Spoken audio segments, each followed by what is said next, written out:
बंदी छोड़ सतगुरु रामपाल जी परमेश्वर जी की जय हो।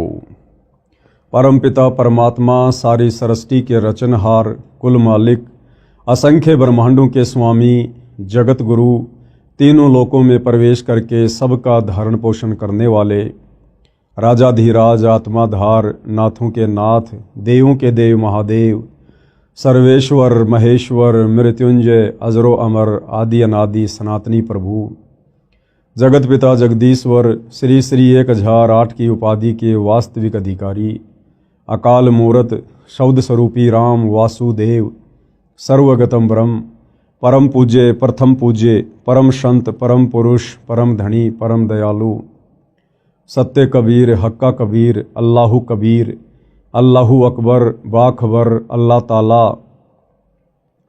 जगत के तारणहार, जगत के मुक्तिदाता, जगत के जगन्नाथ, हारे के सहारे, हिंदुओं के राम, मुसलमानों के अल्लाह, सिखों के वाहिगुरु, ईसाइयों के मसीह, दया के सागर दयानिधि, करुणा के सागर करुणानिधि, स्वयंभू परिभू, संकट मोचन, कष्ट हरण, मंगल करण, दुख भंजन, अविगत कबीर, निर्विकार निर्विषम परमात्मा, अलय अलेख सतगुरु, आदि अनादि सतगुरु, असली मर्यादा पुरुषोत्तम, असली राम, असली कृष्ण, असली घनश्याम, असली मुरारी, राजाओं के राजा, महाराजाओं के महाराजा, शहंशाहों के शहंशाह, सम्राटों के सम्राट, भगवानों के भगवान, अल्लाहों के अल्लाह, प्रभुओं के प्रभु, मसीहाओं के मसीह, सच्चे वाहिगुरु, बाबाओं के बाबा, पीरों के पीर, सेठों के सेठ, जगत सेठ, सावड़सा सेठ, सर्वगुण संपन्न, अनंत कोटि कलाओं के स्वामी, अनंत कोटि ब्रह्मांडों के नायक,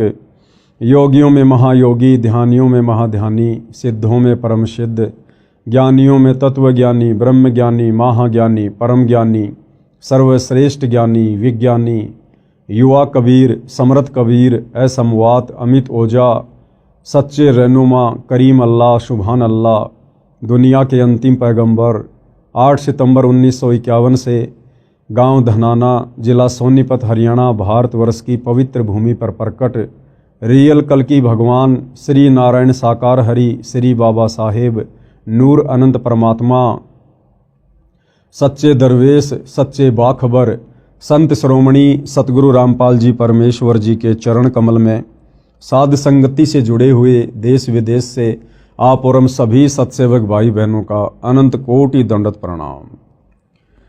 भाई और बहनों, बहुत बड़ी रजा, बहुत बड़ी मेहर पूज्य गुरुदेव भगवान की, परमेश्वर रामपाल जी की, जिनके शुभ आशीर्वाद से, विशेष आशीर्वाद से, उन्हीं के कर कमल से लिखित पवित्र पुस्तक हिंदू साहिबान नहीं समझे गीता वेद पुराण, इस पवित्र पुस्तक के ऊपर वीडियो बनाने की श्रृंखला शुरू हुई है। इस श्रृंखला में आज हमारा ये पहला वीडियो है और विशेषकर हिंदू समाज से जुड़े हुए उन सभी भाई बहनों से मैं निवेदन करूंगा, प्रार्थना करूंगा, विनती करूंगा कि आप जी इस पवित्र पुस्तक को बहुत ही ध्यानपूर्वक और धैर्यपूर्वक देखने का कष्ट करें। देखिए, जब तक हम किसी के विचार नहीं सुनेंगे, हम किसी के विषय में जानेंगे नहीं, तो हमें उनके विषय में कभी भी पता नहीं चलेगा। और यदि हम लोगों की कही हुई बातों को सुनकर या भेड़ चाल में वर्तमान में जो दुनिया चल रही है, अगर हम भी उसी चाल का हिस्सा बनकर किसी को जज करेंगे तो हम कभी भी अध्यात्म में निष्कर्ष तक नहीं पहुंच सकते।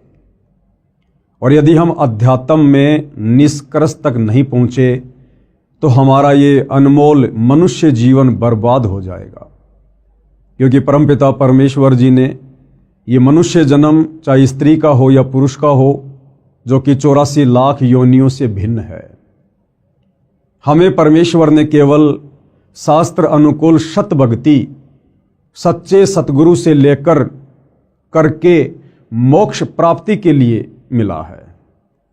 और यदि हमने इस मनुष्य जन्म से शास्त्र अनुकूल सत भक्ति, सच्चे सतगुरु से उपदेश लेकर नहीं की, तो भाई और बहनों, परमपिता परमेश्वर हमें अगला जन्म 184 में देंगे। 184 योनियाँ जो हम अपने आसपास प्रतिदिन देखते हैं, गधे, कुत्ते, सूअर, बैल, भैंस, जंगली जानवर, कीट पतंग, फिर हमें ये मनुष्य जन्म मिलेंगे। और आज जो सुख सुविधा हमें प्राप्त है इस मनुष्य जीवन में, फिर उन 1,84 वाले शरीरों में ये सुविधा हमें कदापि प्राप्त नहीं होगी। और काफ़ी समय तक फिर परमेश्वर हमें पुनः मनुष्य जन्म भी नहीं देंगे, क्योंकि 1,84 योनियां भोगने के बाद एक मनुष्य जन्म परमात्मा सिर्फ और सिर्फ सच्चे सतगुरु से उपदेश लेकर सत भक्ति करने के लिए प्रदान करते हैं।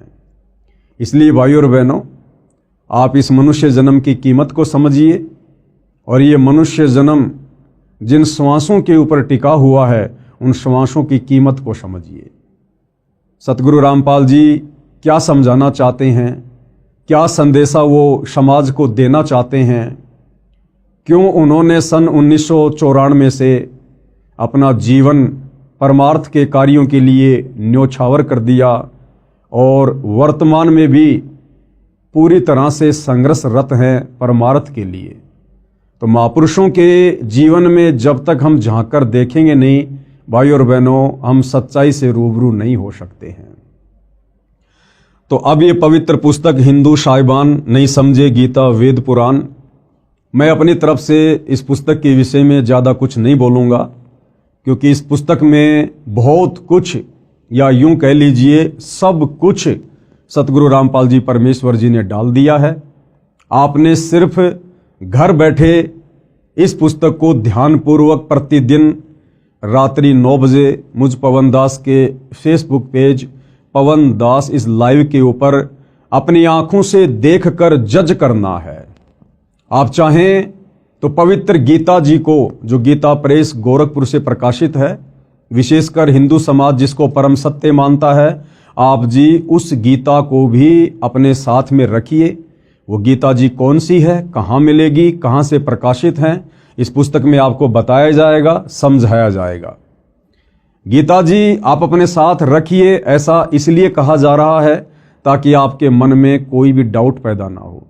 यदि आपको लगे कि संत रामपाल जी ने अपनी पुस्तक में जो बातें लिखी हैं गीता जी के विषय में, वेदों के विषय में, पुराणों के विषय में, और यदि आपको लगता है कि वो गलत हैं, तो आप जी अपनी पवित्र पुस्तक गीता जी को उठाकर खोलकर वो श्लोक, वो अध्याय मिला सकते हैं अपनी संतुष्टि के लिए।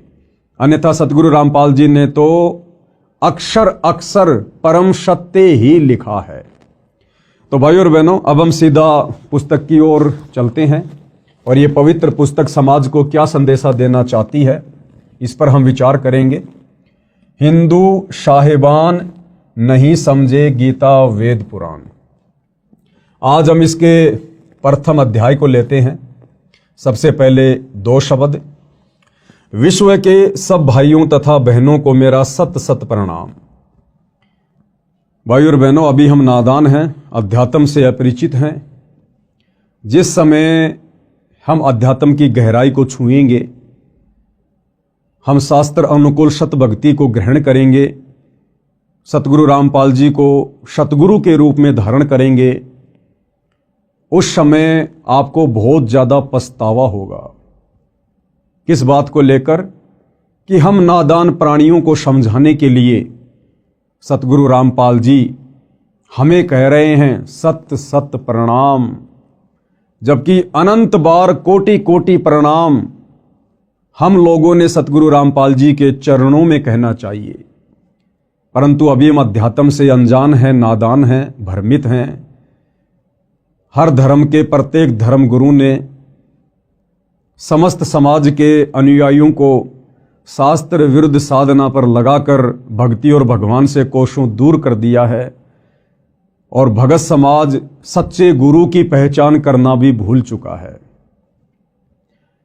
क्योंकि किसी भी धर्म का व्यक्ति हो, वो केवल उस धर्म की पुस्तकों का नाम तो जानता है, लेकिन पुस्तकों के अंदर ज्ञान क्या छुपा हुआ है, वो पुस्तकें कहना क्या चाहती हैं, समझा क्या रही हैं, वो ना हमारे धर्म गुरुओं को पता है और ना आम नागरिकों को पता है। और जब हमें इस बात का पता चलेगा सतगुरु रामपाल जी से उपदेश लेकर या उनके सत्संग सुनकर, उसके बाद ये जो शब्द यहाँ लिखे हुए हैं इस पुस्तक में सतगुरु रामपाल जी की तरफ से कि सत सत प्रणाम, उसके बाद हम उनके चरण कमल में कहेंगे गुरुदेव भगवान के चरण कमल में अनंत कोटि दंडोत प्रणाम। हिंदू साहिबानों से मेरा निवेदन है कि इस पुस्तक को निष्पक्ष बुद्धि से दिल थाम कर पूरा पढ़ना। हिंदू समाज के लिए यह पुस्तक संजीवनी है तथा वरदान सिद्ध होगी। आपने संजीवनी बूटी का तो नाम सुना होगा। जब लक्ष्मण जी के प्राण संकट में थे तो हनुमान जी को सेवा दी गई द्रोणागिरी पर्वत से संजीवनी बूटी लाने की। हनुमान जी संजीवनी बूटी लेकर आए, उसका रस श्री लक्ष्मण जी के मुख में डाला गया, तब वे कोमा से बाहर आए, वे होश में आए। इसी प्रकार भाइयों और बहनों, युगों युगों से ये समाज भक्ति और भगवान के नाम पर भ्रमित है। हमारे धर्म गुरुओं ने काल प्रेरणा से हमारे से शास्त्र विरुद्ध साधना करवाकर हमें अज्ञान की गहरी नींद में सुला रखा है। अब ये पुस्तक सतगुरु रामपाल जी के कर कमल से लिखित, इसको पढ़ने और समझने के बाद ये पुस्तक हमारे लिए संजीवनी बूटी साबित होगी। हम जो अज्ञानता की गहरी नींद में सोए हुए हैं, ये पुस्तक हमें जगाएगी, हमें समझाएगी कि नादानो जागो, उठो, आज तुम्हें मनुष्य जन्म प्राप्त है, जिस मनुष्य जन्म के लिए 33 करोड़ देवी देवता और ब्रह्मा विष्णु महेश भी तरसते हैं, क्योंकि पूर्ण मोक्ष पूर्ण मुक्ति केवल मनुष्य जन्म में ही संभव है, देव शरीर में संभव नहीं है। इसलिए ये पवित्र पुस्तक हिंदू साहिबान नहीं समझे, गीता वेद पुराण हमारे लिए संजीवनी बूटी का काम करेगी। हिंदू समाज के लिए यह पुस्तक संजीवनी है तथा वरदान सिद्ध होगी। निवेदन, भगतात्मा हिंदुओं से मेरा करबद्ध निवेदन है कि इस पुस्तक के अमृत ज्ञान के सत्य तथा असत्य को जानने के लिए आप गीता प्रेस गोरखपुर से प्रकाशित व मुद्रित तथा श्री जयदयाल गोविंदका जी द्वारा अनुवादित पदछेद अन्वय साधारण भाषा टीका सहित श्रीमद् भगवत गीता साथ रखें। ये पवित्र गीता जी कौन सी पुस्तक है, क्या इसका नाम है? इसी पुस्तक को आप जी किसी भी धार्मिक पुस्तकों की दुकान से खरीद कर अपने घर ला सकते हैं और सतगुरु रामपाल जी के कर कमल से लिखित इस पुस्तक से मिलान कर सकते हैं, ताकि आपको कोई डाउट ना रहे, आपको कोई शंका ना रहे। आगे बढ़ते हैं भाइयों और बहनों, हम इस पुस्तक में अजब आनंद आएगा, क्योंकि इसमें अनुवादक ने शब्दों के अर्थ आमने सामने भिन्न भिन्न किए हैं। अन्य अनुवादकों ने ऊपर संस्कृत में मूल पाठ रखा है, नीचे केवल अनुवाद सीधा किया है, शब्दों के अर्थ भिन्न भिन्न नहीं किए हैं। यदि मुझ पर भरोसा करो तो उस गीता की भी आवश्यकता नहीं है, क्योंकि मैंने उसी पुस्तक की फोटोकॉपी लगाई है। भाइयों और बहनों, सतगुरु रामपाल जी क्या कह रहे हैं कि यदि आप मुझ पर विश्वास करते हैं कि भाई सतगुरु रामपाल जी एक संत हैं, महापुरुष हैं, सतगुरु हैं, और सुना है कि सच्चे संत कभी भी समाज को उल्टी दिशा प्रदान नहीं करते हैं।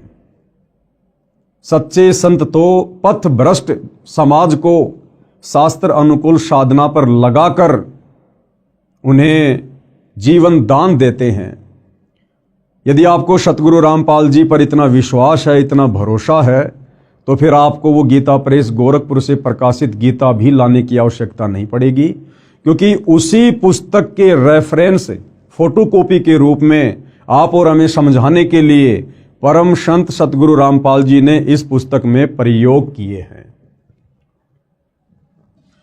पुस्तक हिंदू साहिबान नहीं समझे गीता वेद पुराण का आधार सूक्ष्म वेद यानी तत्व ज्ञान है। समझने के लिए प्रमाण वेदों, गीता, महाभारत तथा पुराणों आदि शास्त्रों से लिए हैं। सूक्ष्म वेद में कहा है कि ब्रह्मा, विष्णु तथा महेशा तीनों देव दयालु हमेशा, तीन लोक का राज है ब्रह्मा विष्णु महेश, तीनों देवता कमल दल बसै ब्रह्मा विष्णु महेश, प्रथम इनकी वंदना फिर सुन सतगुरु उपदेश।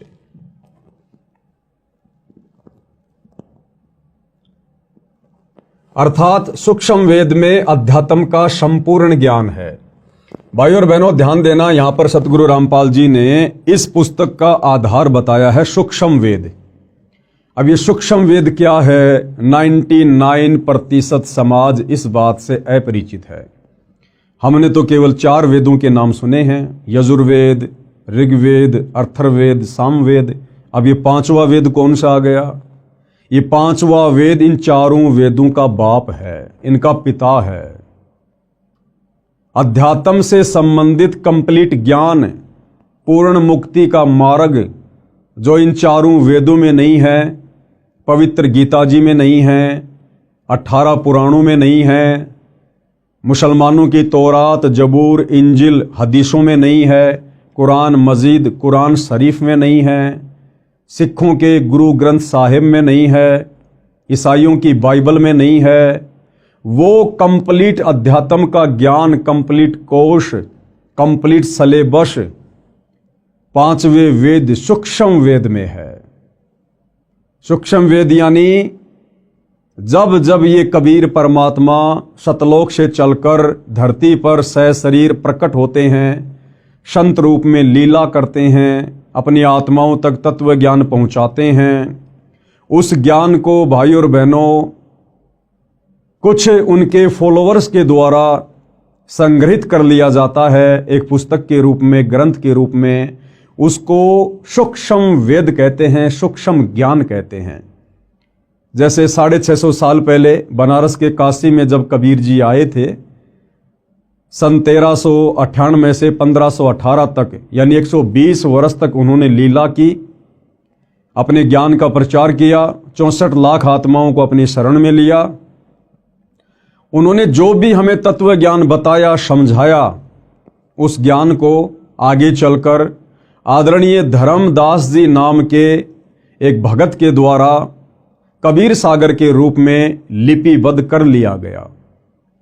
उसको सूक्ष्म वेद कहते हैं, वो 5वां वेद है।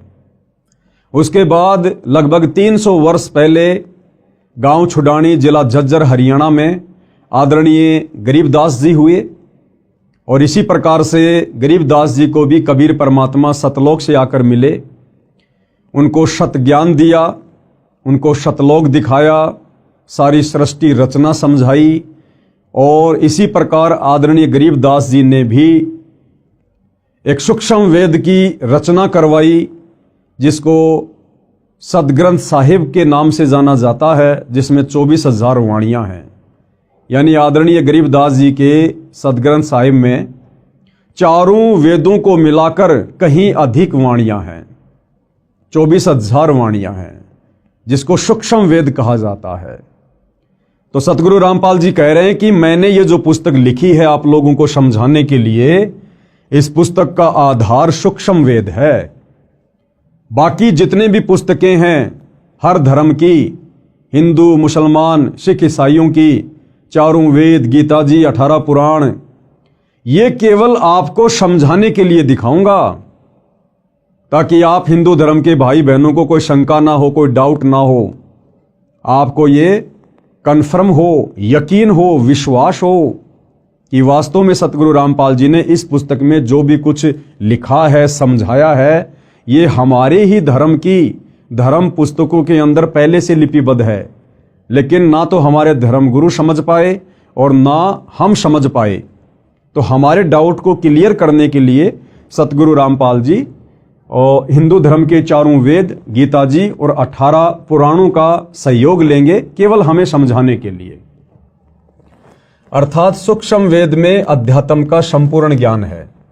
उसमें कहा है कि तीनों देवता श्री ब्रह्मा जी, श्री विष्णु जी तथा श्री शिव जी बहुत दयालु हृदय के हैं। इनकी केवल 3 लोक, स्वर्गलोक, पाताल लोक, पृथ्वी लोक, ध्यान देना भाई और बहनों, श्री ब्रह्मा जी, श्री विष्णु जी तथा श्री शिव जी ये सारी सृष्टि के मालिक नहीं हैं, असंख्य ब्रह्मांडों के परमपिता नहीं हैं।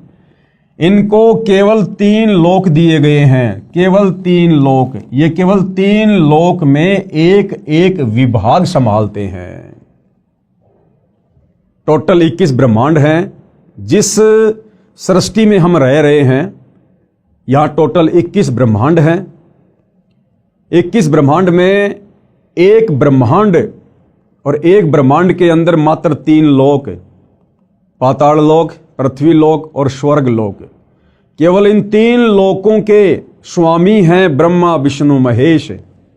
श्री ब्रह्मा जी रजोगुण के स्वामी हैं, श्री विष्णु जी सतोगुण के स्वामी हैं और श्री शिव जी यानी शंकर जी तमोगुण के स्वामी हैं।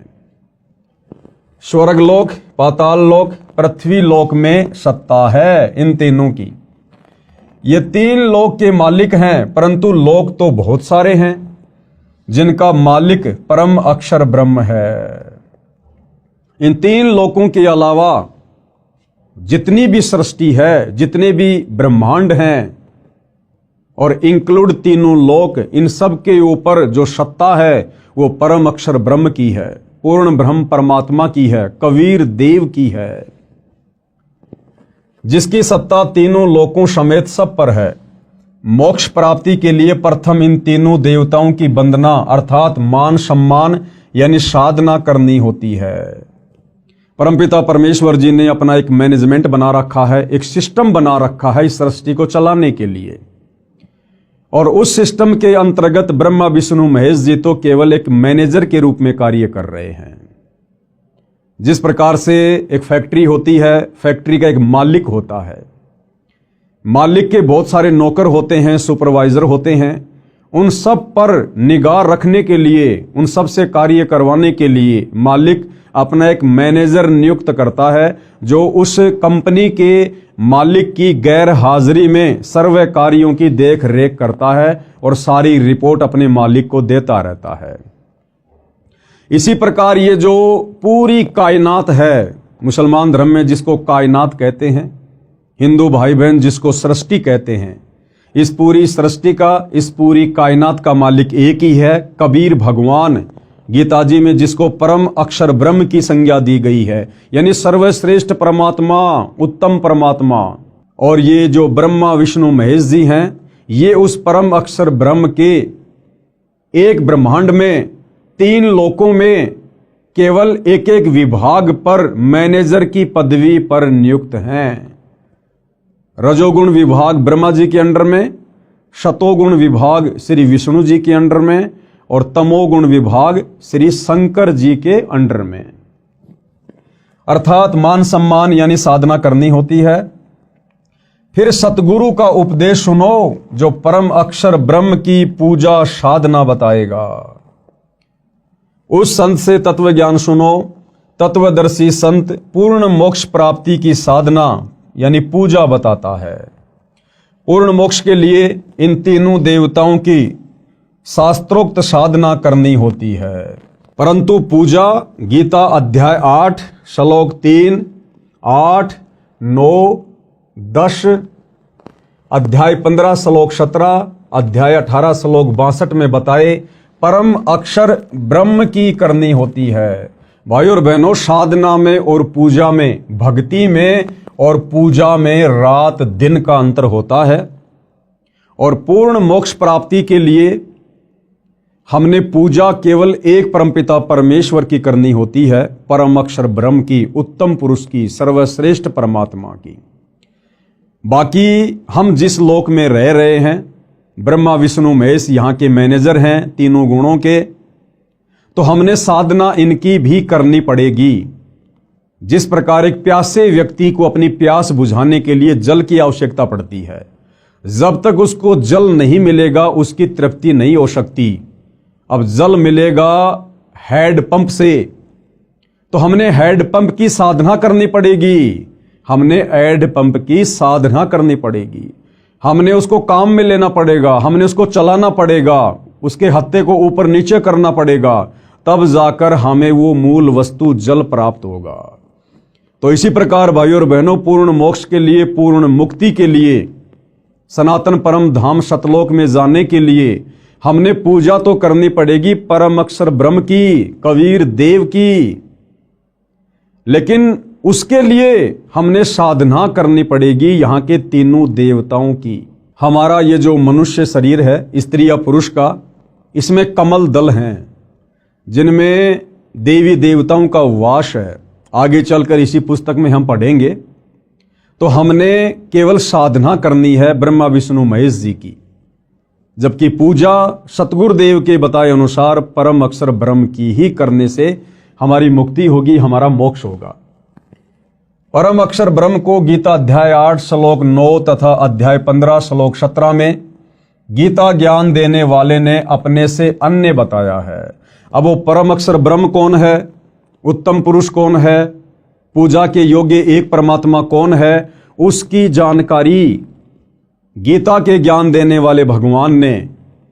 अब आप जी गीता का ज्ञान देने वाला भगवान श्री कृष्ण जी को मानते हैं, या श्री विष्णु जी को मानते हैं, या काल ब्रह्म को मानते हैं, ये आपको स्पष्ट रूप से उस समय पता चलेगा जब आप सतगुरु रामपाल जी के सत्संग सुनना शुरू करेंगे, या फिर इस पुस्तक को धैर्य पूर्वक पूरा पढ़ेंगे, जितने भी वीडियो बनेंगे।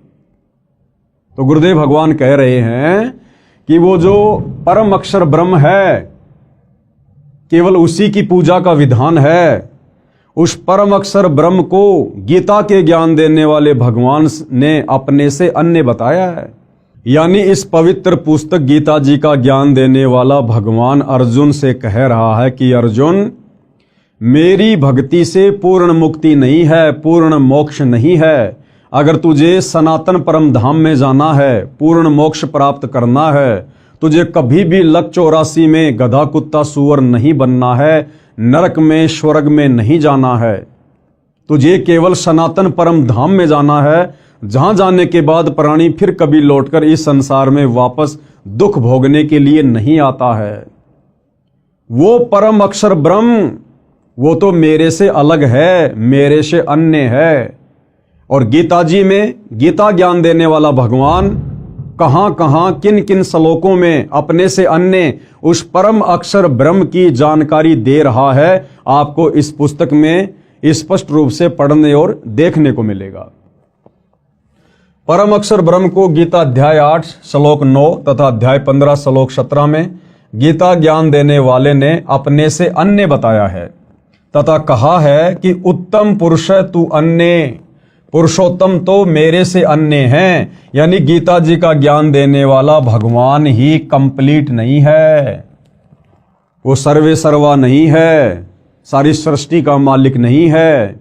गीता ज्ञान देने वाला भगवान तो खुद कह रहा है कि भाई वो पूर्ण ब्रह्म परमात्मा परम अक्षर ब्रह्म तो मेरे से भी अन्य है, वही परमात्मा है, सबका धारण पोषण करने वाला अविनाशी परमेश्वर है। गीता का ज्ञान देने वाला कह रहा है कि अर्जुन, मेरा भी धारण पोषण करने वाला और समस्त संसार के प्राणियों का धारण पोषण करने वाला वही परमात्मा परम अक्षर ब्रह्म है। पूजा तथा साधना का अंतर जानने के लिए आप इसी पुस्तक में पेज नंबर 179 पर पढ़ें, यानी आगे हम पढ़ेंगे। मेरा उद्देश्य, सतगुरु रामपाल जी क्या कह रहे हैं कि उनका क्या मकसद है, क्या उनका उद्देश्य है इस पुस्तक को लिखने का और इस पुस्तक के माध्यम से भगत समाज को जगाने का। विश्व के मानव को सत्य ज्ञान सुनाकर सनातनी बनाना है, सनातनी। क्योंकि पिछला इतिहास बताता है कि पहले केवल एक सनातन पंथ यानी धर्म ही था। तत्व ज्ञान के अभाव से हम धर्मों में बंटते चले गए, जो विश्व में अशांति का कारण बना है। एक दूसरे के जानी दुश्मन बन गए हैं। यह बात विश्व का मानव निर्विरोध मानता है कि सबका मालिक यानी परमात्मा एक है। ये बात तो सभी मानते हैं कि भाई पूरे विश्व का मालिक सबका भगवान एक ही है। परंतु वह कौन है? परंतु वह कौन है, कैसा है, यानी साकार है या निराकार है, मानव रूप में है या अन्य रूप में है, यह प्रश्नवाचक चिन्ह अभी तक लगा है। जैसे भाइयों और बहनों, कोई व्यक्ति चाहे किसी की भी पूजा करता है, किसी भी धर्म का है, जैसे हिंदू धर्म की हम बात करें, एक व्यक्ति को सारा जीवन बीत जाता है देवी देवताओं की पूजा करते हुए, ब्रह्मा विष्णु महेश की पूजा करते हुए, और जब उस व्यक्ति के ऊपर कोई विशेष आपत्ति, विशेष संकट आता है और जब उसका कहीं कोई समाधान नहीं निकलता है, तो अंत में वो व्यक्ति थक हार कर अंतरात्मा से पुकार करता है कि हे सच्चे परमात्मा, हे सबके मालिक। उस समय वो व्यक्ति भूल जाता है कि मैं तो ब्रह्मा जी का पुजारी हूं, मैं शंकर जी और विष्णु जी का पुजारी हूं, मैं तो देवी देवताओं का पुजारी हूं। उस समय वो व्यक्ति अंतरात्मा से यही पुकार करता है कि हे सच्चे मालिक, हे सबके परमात्मा, हे भगवान। क्योंकि आत्मा उसको आभास है कि परमात्मा तो एक ही है। आत्मा अगर एक है तो उसको पैदा करने वाला परमात्मा भी एक ही है। इसी प्रकार मुसलमान धर्म से जुड़े भाई बहन चाहे कितनी ही मजार पूजें, कितना ही मस्जिदों में जाएं, अंत में जब उन पर विशेष आपत्ति आती है तो वो यही कहते हैं, हे अल्लाह, हे सच्चे मौला, हे सबके बादशाह। उस समय वो भूल जाते हैं कि हम अजमेर जाया करते थे चादर चढ़ाने, हम फला फला मजार पर जाया करते थे चादर चढ़ाने। उस समय उन आत्माओं को केवल एक परमात्मा याद आता है, क्योंकि हम सभी उसी परमपिता परमेश्वर की आत्माएं हैं। भले आज हमारे को काल ने, शैतान ने विभिन्न धर्मों में, जातियों में, संप्रदायों में, पंथों में बांट दिया है, लेकिन भाइयों और बहनों, वो आत्मा का बंटवारा नहीं कर सकता। और अब वो समय आ गया है उस एक परमपिता परमेश्वर को पहचानने का, जानने का। तो क्या कह रहे हैं गुरुदेव भगवान कि परमात्मा के विषय में, भगवान के विषय में, कि भगवान साकार है या निराकार है, मानव रूप में है या अन्य रूप में है। कहते हैं अभी तक इस बात पर प्रश्नवाचक चिन्ह लगा हुआ है। इस पुस्तक में वह प्रश्नवाचक चिन्ह पूर्ण रूप से हटा दिया है। सत्य को ग्रहण करना, असत्य से किनारा करना एक नेक मानव का परम कर्तव्य बनता है।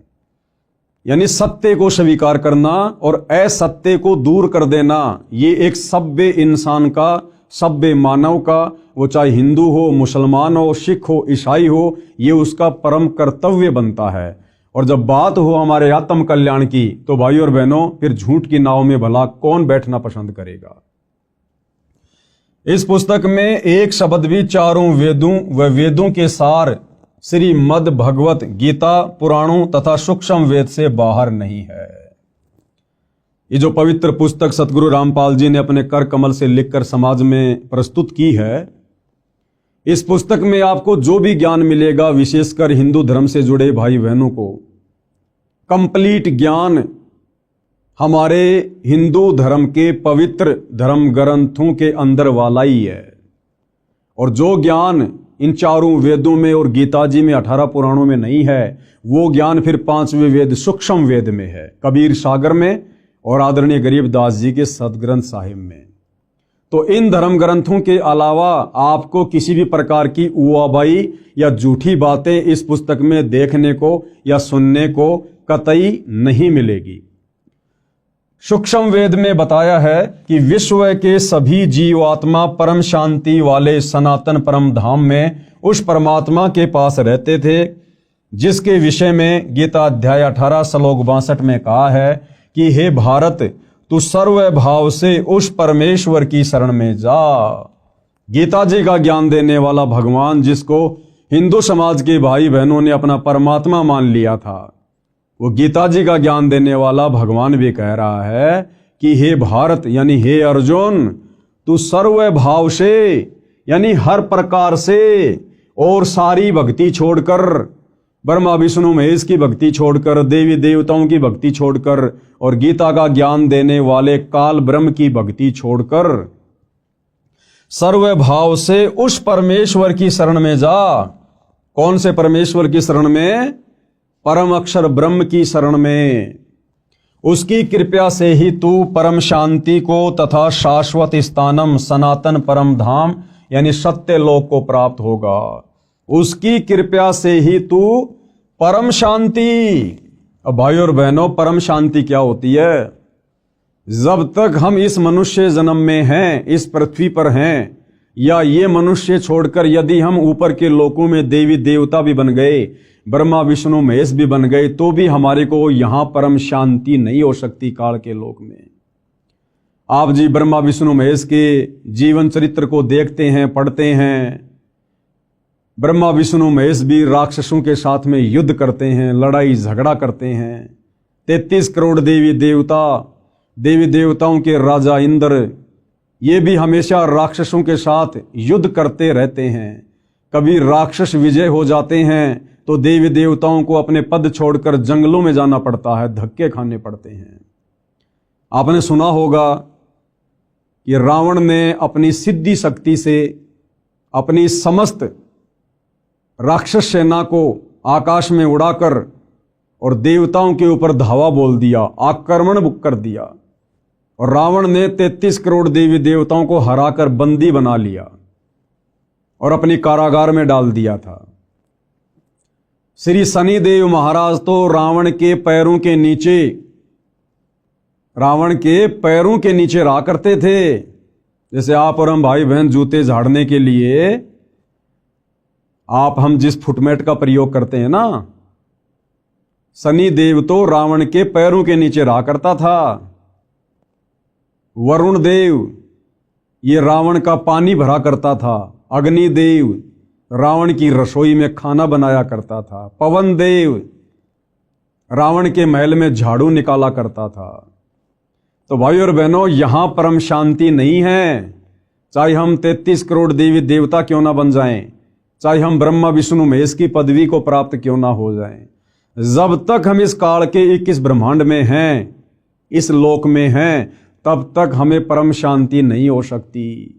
तो गीता का ज्ञान देने वाला भगवान काल ब्रह्म कह रहा है कि उसकी कृपा से ही तू परम शांति को तथा शाश्वत स्थानम, यानी जिस स्थान का, जिस लोक का, जिस सृष्टि का किसी भी देश काल और परिस्थिति में विनाश ना हो, जो कभी भी नष्ट ना होती हो, जहां कभी कोई प्रलय ना आती हो, महाप्रलय ना हो, कहते हैं तू उसको प्राप्त हो जाएगा, तू वहां चला जाएगा उस परम अक्षर ब्रह्म की कृपा से, उसकी भक्ति करके।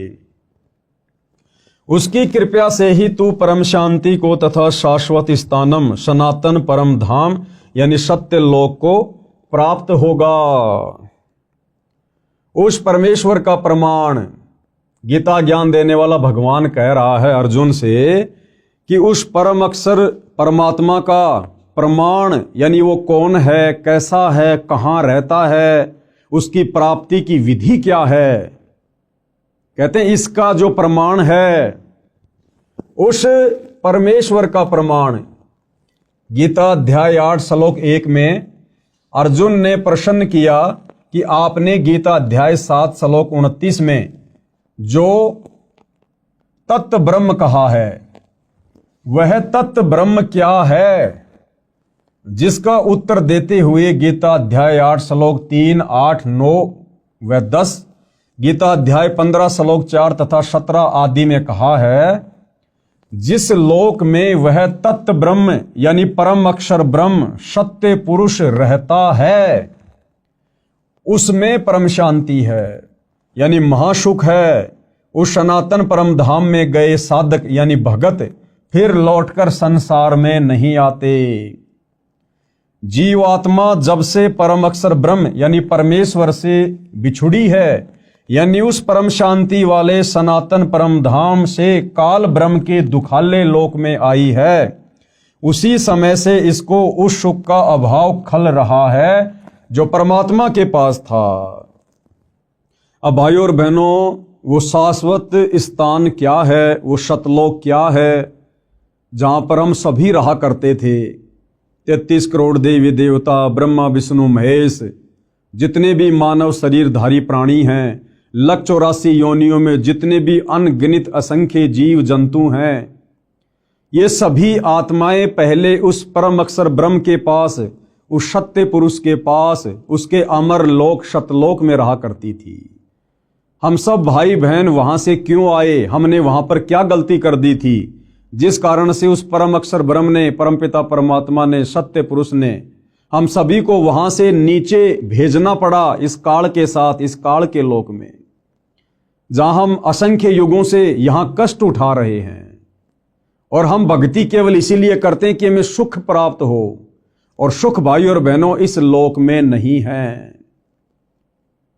ये संपूर्ण कथा क्या है, इसके लिए आपने सतगुरु रामपाल जी के द्वारा सर्व धर्म शास्त्रों का निष्कर्ष निकालकर और 5वें वेद सूक्ष्म वेद में वर्णित सृष्टि रचना को समझना पड़ेगा, पढ़ना पड़ेगा। आपको इस पुस्तक में आगे सृष्टि रचना की जानकारी दी जाएगी। इसके अलावा आप जी YouTube पर ये सर्च कर सकते हैं, सृष्टि रचना संत रामपाल जी महाराज।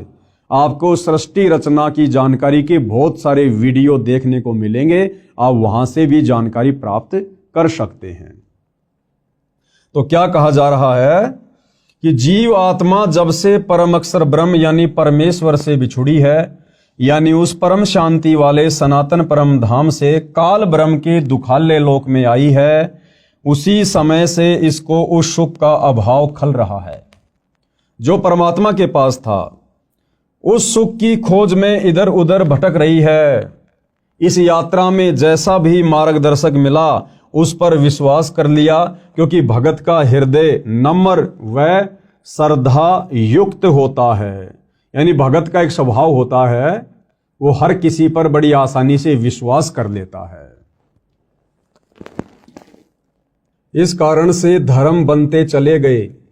अधूरे ज्ञान से मानव समाज धर्मों में बढ़ता चला गया। अनेकों पंथ यानी धर्म बन गए। सर्वप्रथम एक आदि सनातन पंथ यानी धर्म था। मानव समाज शास्त्रोक्त साधना करता था, यानी शास्त्रों के अनुसार ही साधना करता था। यह भैरव भूत की साधना नहीं करता था, चौराहों की पूजा नहीं करता था, किसी भी ऐरे गहरे जादू जंत्र करने वाले बाबाओं के चक्कर में आकर टोने टोटके जंत्र मंत्र में विश्वास नहीं करता था।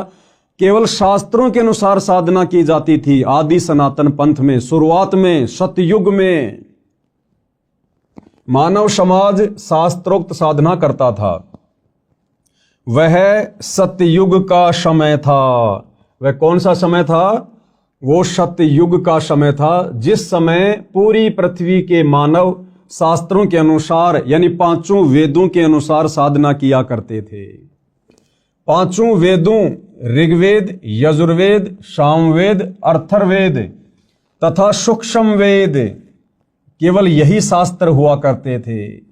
4 वेद ब्रह्मा जी को मिले, उनमें संपूर्ण अध्यात्म ज्ञान नहीं था। यानी वर्तमान में हिंदू समाज में जो 4 वेद मुख्यतः प्रचलित हैं, सर्वप्रथम ये चारों वेद उनके पिता काल ब्रह्म के द्वारा समुद्र मंथन के माध्यम से ब्रह्मा जी को मिले। ब्रह्मा जी ने आगे वह ज्ञान अपने पुत्रों को दिया, अपने वंशजों को दिया, ब्राह्मणों को दिया। ब्राह्मणों ने यानी धर्म गुरुओं ने फिर उस चारों वेदों वाले आधे अधूरे ज्ञान को आम समाज में उतार दिया काल प्रेरणा से। क्योंकि भाइयों और बहनों, ये 21 ब्रह्मांड का स्वामी काल जो गीता जी का ज्ञान दे रहा है श्री कृष्ण जी के अंदर प्रवेश करके, ये नहीं चाहता है कि कोई भी प्राणी मेरे इस लोक से मुक्ति प्राप्त करके सच्ची साधना करके सतलोक चला जाए, जन्म और मरण के झंझट से सदा के लिए मुक्त हो जाए। ये कभी नहीं चाहता है। ये ऐसा क्यों करता है? ये हमारी मुक्ति क्यों नहीं चाहता है? इसके लिए आपको सृष्टि रचना बहुत ही धैर्य पूर्वक सुननी पड़ेगी, समझनी पड़ेगी। 4 वेद ब्रह्मा जी को मिले, उनमें संपूर्ण अध्यात्म ज्ञान नहीं था।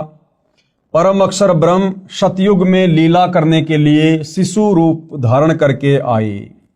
अब भाइयों और बहनों, इन चारों वेदों में कंप्लीट ज्ञान नहीं है, इसलिए कंप्लीट ज्ञान देने के लिए, अध्यात्म का संपूर्ण ज्ञान देने के लिए वो परम अक्षर ब्रह्म कबीर परमेश्वर, वेदों में जिनका नाम है कबीर परमात्मा, कबीर देव, जिसको परम अक्षर ब्रह्म भी कहते हैं, सत्य पुरुष भी कहते हैं, वो परमात्मा स्वयं ही चलकर फिर इस पृथ्वी पर शिशु रूप में प्रकट होता है, आप और हमें वो सत्य ज्ञान बताने के लिए, तत्व ज्ञान बताने के लिए, पूर्ण मुक्ति का रास्ता दिखाने के लिए। और वो परमेश्वर यहां पर हम इंसानों की तरह एक लीला करता है। भाइयों और बहनों, यदि हम इंसानों को ज्ञान समझाना है तो परमेश्वर हम इंसानों के बीच में इंसान ही बनकर आते हैं। वे तो परमात्मा हैं, समर्थ हैं, वो तो जो चाहे सो कर सकते हैं, कोई भी रूप धारण कर सकते हैं। उनके पास तो अनंत कोटि सिद्धियां होती हैं, वो तो समस्त सिद्धियों के स्वामी हैं। वो परमेश्वर तो हाथी का रूप भी धारण कर लेगा, लेकिन क्या हम इंसान उस हाथी की भाषा समझने में समर्थ हैं? बिल्कुल नहीं। इसलिए उस परमपिता परमेश्वर ने, परम अक्षर ब्रह्म ने, सत्य पुरुष ने, कबीर देव ने, सर्वश्रेष्ठ परमात्मा ने हम मनुष्यों को समझाने के लिए मनुष्यों जैसी लीला करते हुए शिशु रूप में धरती पर प्रकट होना पड़ता है। और वो परमात्मा सतयुग में भी आता है, प्रकट होता है, लीला करता है, अपना ज्ञान बताता है। त्रेता युग में भी आता है, अनेकों बार आता है, बार बार आता है। द्वापर में भी आता है, कलयुग में भी 650 साल पहले कबीर दास नाम से आए हमें ज्ञान समझाने के लिए। उस परमेश्वर जी की वाणी है कि सतयुग में सत सुकृत कह टेरा, त्रेता नाम मुनिंदर मेरा, द्वापर में करुणा में कहाया और कलयुग में नाम कबीर धराया। सतयुग में वो सत्य पुरुष परम अक्षर ब्रह्म कबीर देव सत सुकृत ऋषि के नाम से प्रकट हुए, त्रेता में मुनिंदर ऋषि के नाम से प्रकट हुए, द्वापर में करुणा में ऋषि के नाम से प्रकट हुए और कलयुग में 650 वर्ष पहले कबीर नाम से प्रकट हुए।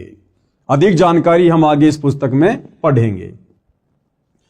परम अक्षर ब्रह्म सतयुग में लीला करने के लिए शिशु रूप धारण करके आए, बड़े होकर सूक्ष्म वेद का प्रचार किया। सूक्ष्म वेद यानी 5वें वेद का जो ज्ञान चारों वेदों में नहीं है, उस सूक्ष्म वेद को वो कबीर परमात्मा शिशु रूप में प्रकट होकर धीरे धीरे मनुष्य के बच्चे की लीला करते हुए बड़ा होकर अपने मुख कमल से वाणियां बोल बोल कर चौपाइयों में, दोहों में, लोकोक्तियों में आप और हमें समझाता है, जिसको सूक्ष्म वेद कहते हैं, तत्व ज्ञान कहते हैं। बड़े होकर सूक्ष्म वेद का प्रचार किया, तब तक उस समय के ऋषियों ने चारों वेदों वाला ज्ञान पढ़ लिया था। सूक्ष्म वेद वाला कुछ ज्ञान चारों वेदों में न होने के कारण उसको गलत माना। अब इन चारों वेदों में वो सूक्ष्म वेद वाला ज्ञान नहीं है, तभी तो इन चारों वेदों के ज्ञान को आधा अधूरा कहा जाता है, इन चारों वेदों को अनकंप्लीट कहा जाता है। तो जिस समय वो सत्य पुरुष परम अक्षर ब्रह्म कबीर देव सतयुग में एक शिशु के रूप में प्रकट होते हैं, उससे पहले ये काल ब्रह्म ज्योति निरंजन अपने पुत्र ब्रह्मा को समुद्र मंथन के माध्यम से चारों वेद देकर आम समाज में उस ज्ञान का प्रचार प्रसार करवा चुका होता है। हमारे बड़े बड़े ऋषि मुनि, साधु संत महात्मा, ब्रह्मा जी के वंशज मनु जैसे, शाश्वत जैसे, ये उस ज्ञान को पढ़ चुके होते हैं, चारों वेदों वाले को, और आम समाज में उस ज्ञान का प्रचार प्रसार करना शुरू कर देते हैं। और जिस समय वो कबीर परमात्मा शिशु रूप में धरती पर प्रकट होता है और जब अपने 5वें वेद सूक्ष्म वेद का उस कंप्लीट तत्व ज्ञान का प्रचार करते हैं, लोगों को समझाते हैं कि भाई भक्ति का पूरा नॉलेज, भक्ति का पूरा ज्ञान, मुक्ति का पूरा मार्ग तुम्हारे इन चारों वेदों में नहीं है। तो आम व्यक्ति और वो जितने भी ऋषि मुनि होते हैं जो चारों वेदों को पढ़कर आगे ज्ञान प्रचार करते हैं, वो उस कबीर परमात्मा वाले सूक्ष्म वेद में वर्णित ज्ञान को स्वीकार नहीं करते हैं। और इस कारण से परमपिता परमेश्वर जी को उस 5वें वेद सूक्ष्म वेद के ज्ञान को आम जनता तक पहुंचाने में बड़ी कठिनाइयों का सामना करना पड़ता है। अब भाइयों और बहनों, आपके मन में एक छोटी सी शंका उठेगी कि भाई जब वो इतना बड़ा भगवान है, इतना समर्थ है, जिसने सारी सृष्टि रची है, ब्रह्मा विष्णु महेश को बनाया है, देवी देवताओं को बनाया है, सारी सृष्टि का संचालन कर रहा है, फिर भला उसकी मजबूरी कैसी? तो भाइयों और बहनों, इस संपूर्ण जानकारी के लिए आपको सृष्टि रचना पढ़नी पड़ेगी, समझनी पड़ेगी। उसके बाद आपको समझ में आएगा कि अपने द्वारा रची गई सृष्टि में जो नियम वो परमात्मा बनाता है या बनाकर इस काल ब्रह्म को देता है, उन नियमों को वो परमात्मा स्वयं भी नहीं तोड़ता है, जिस कारण से परमेश्वर इस प्रकार की लीला करते हैं। और भी उसके पीछे बहुत सारे रीजन होते हैं, ये ज्ञान हम तक पहुंचाने के लिए, वो हमें आगे पता चलेगा। तब तक उस समय के ऋषियों ने चारों वेदों वाला ज्ञान पढ़ लिया था। सूक्ष्म वेद वाला कुछ ज्ञान चारों वेदों में न होने के कारण उसको गलत माना, इसलिए सूक्ष्म वेद को धीरे धीरे छोड़ दिया। परंतु लगभग 1 लाख वर्ष तक सतयुग में शास्त्रोक्त भक्ति की गई। इसके पश्चात शास्त्र विधि त्याग कर मनमाना आचरण प्रारंभ हो गया।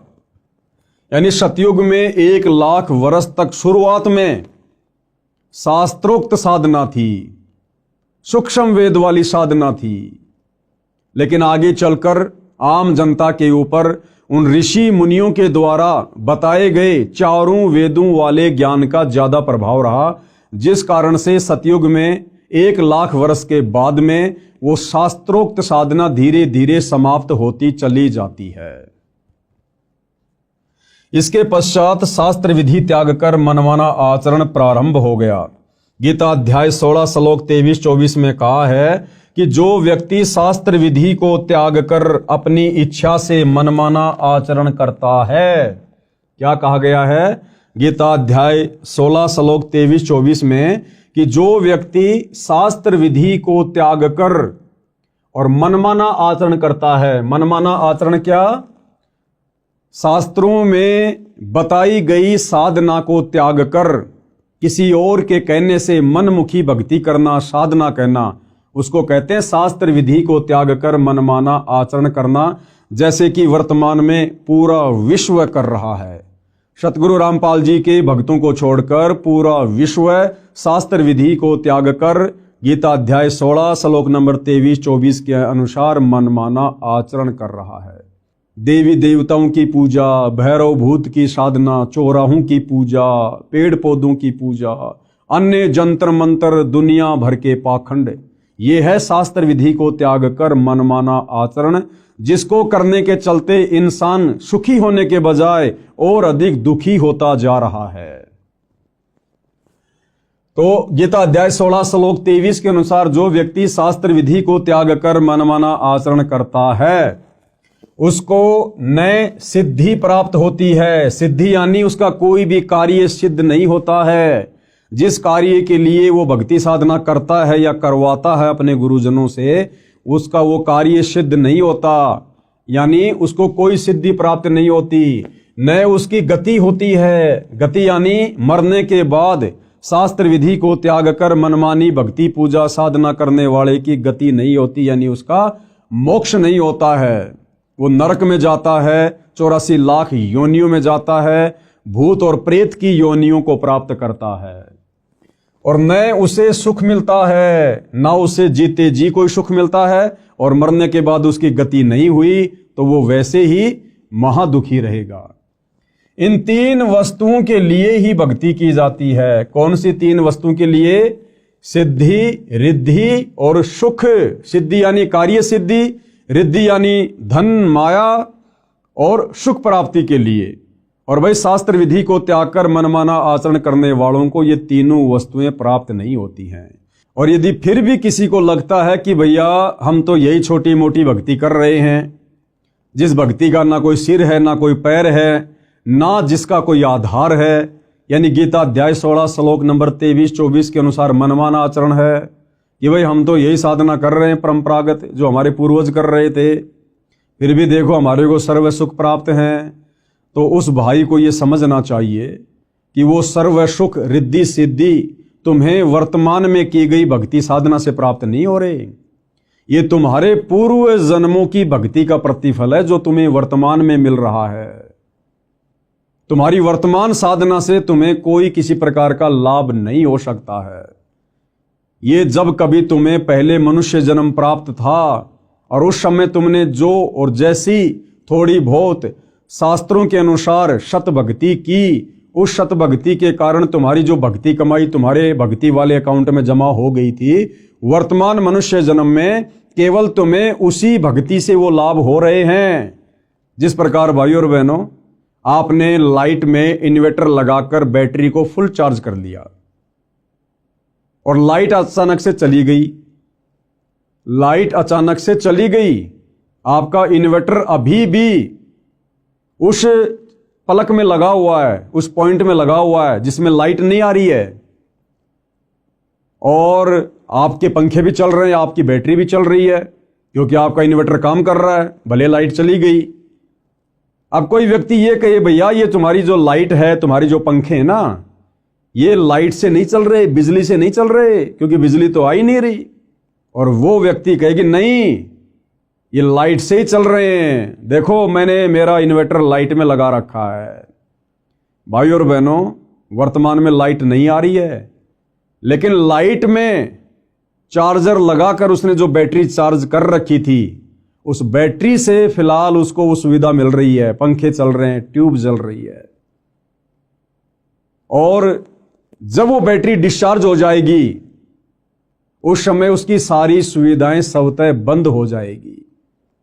ठीक इसी प्रकार भाइयों और बहनों, वर्तमान में सतगुरु रामपाल जी के भक्तों के अलावा पृथ्वी पर कोई भी प्राणी, वो चाहे पृथ्वी लोक में हो चाहे देवलोक में हो, वो शास्त्र अनुकूल शत भक्ति नहीं कर रहे हैं।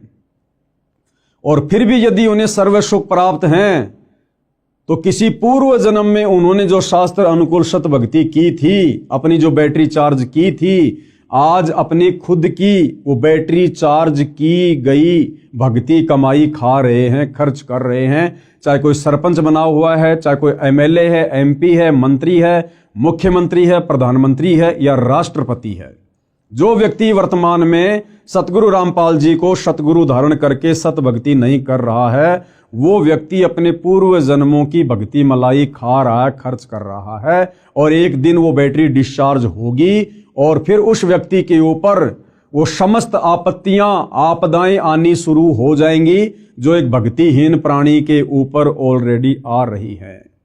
इसलिए भाइयों और बहनों, सत भक्ति रूपी चार्जर वर्तमान में पूरी पृथ्वी पर केवल सतगुरु रामपाल जी के पास में है।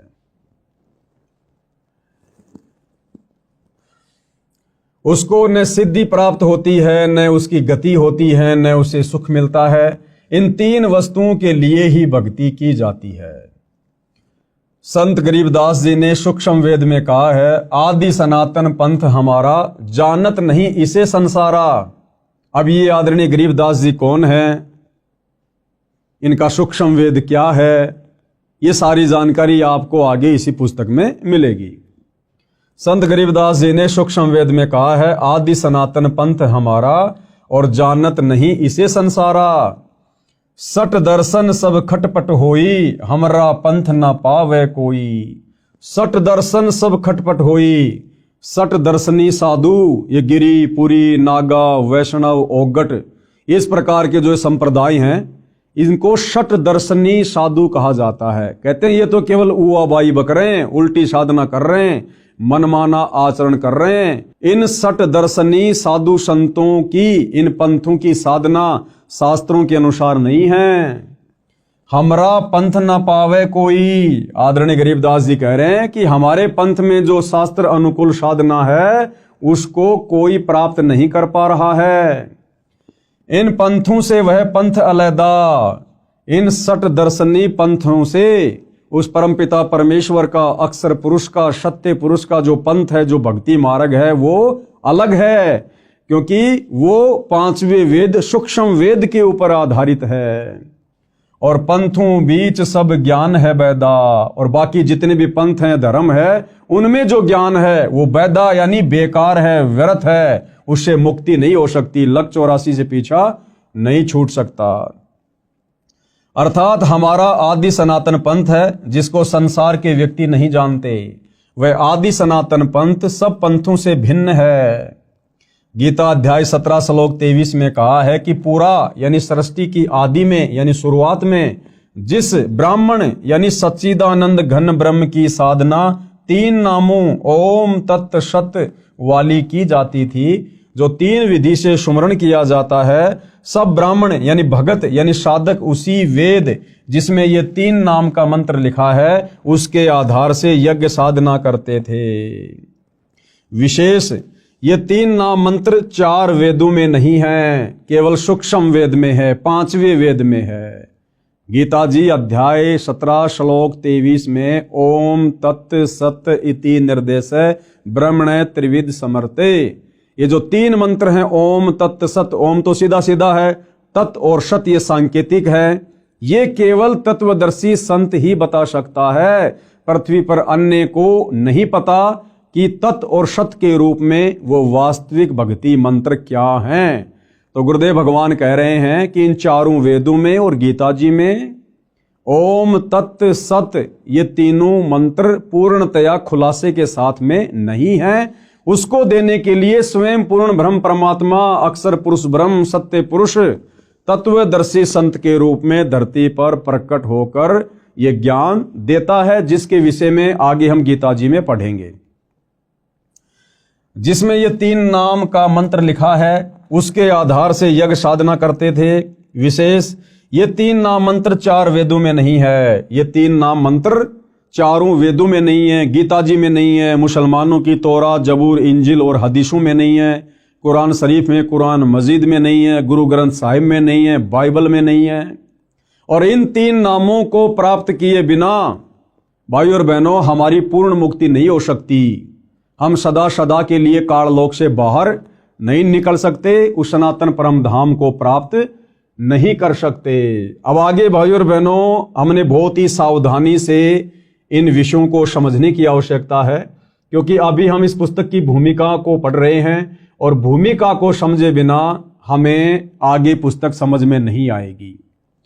अब विशेषकर हिंदू समाज में एक शब्द बड़ा प्रचलित है, हर कोई कहेगा हम तो सनातनी हैं, हम सनातनी हैं, हमारा सनातन धर्म है, सनातन धर्म है।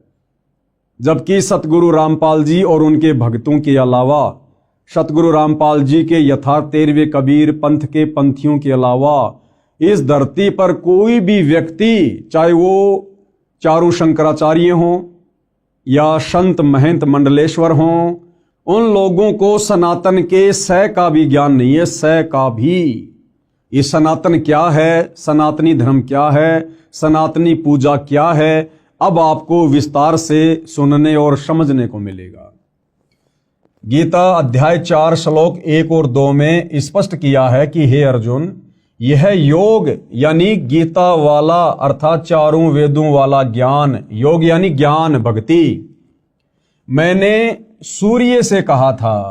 बहुत सारे भाई बहन अपनी नासमझी के चलते, अपने आधे अधूरे आध्यात्मिक ज्ञान के चलते गीता जी के अध्याय 4 श्लोक 1 और 2 में जो स्पष्ट किया गया है कि हे अर्जुन, ये योग यानी ज्ञान, गीता वाला ज्ञान अर्थात चारों वेदों वाला ज्ञान, क्योंकि ये जो गीता जी है ये चारों वेदों का सार है, चारों वेदों का निष्कर्ष है। चार वेद मिलाकर बहुत मोटे हो जाते हैं, इसलिए ये वेदों वाला ज्ञान ये गीता जी के रूप में कन्वर्ट कर दिया गया। तो चार वेद कहो या गीता जी कहो, बात एक ही है, चारों वेदों का सार है गीता जी। तो गीता ज्ञान देने वाला भगवान अर्जुन से कह रहा है कि भाई ये जो गीता वाला ज्ञान है ना, ये जो भक्ति की जानकारी है ना, ये सबसे पहले मैंने सूर्य देव को बताई थी, सूर्य देव को समझाई थी, ये ज्ञान सबसे पहले मैंने उसको दिया था। अब बहुत सारे भाई बहन कह देंगे कि भाई ये सूर्य जो आग का गोला है ये भला कैसे ज्ञान समझेगा। भाई यहां पर उस आग के गोले सूर्य को ज्ञान समझाने की बात नहीं कही जा रही। 33 करोड़ देवी देवताओं में एक देव है जिसका नाम है सूर्य देव। ये जो आग का गोला सूर्य है जो हमें रोशनी देता है, ये एक अलग वस्तु है।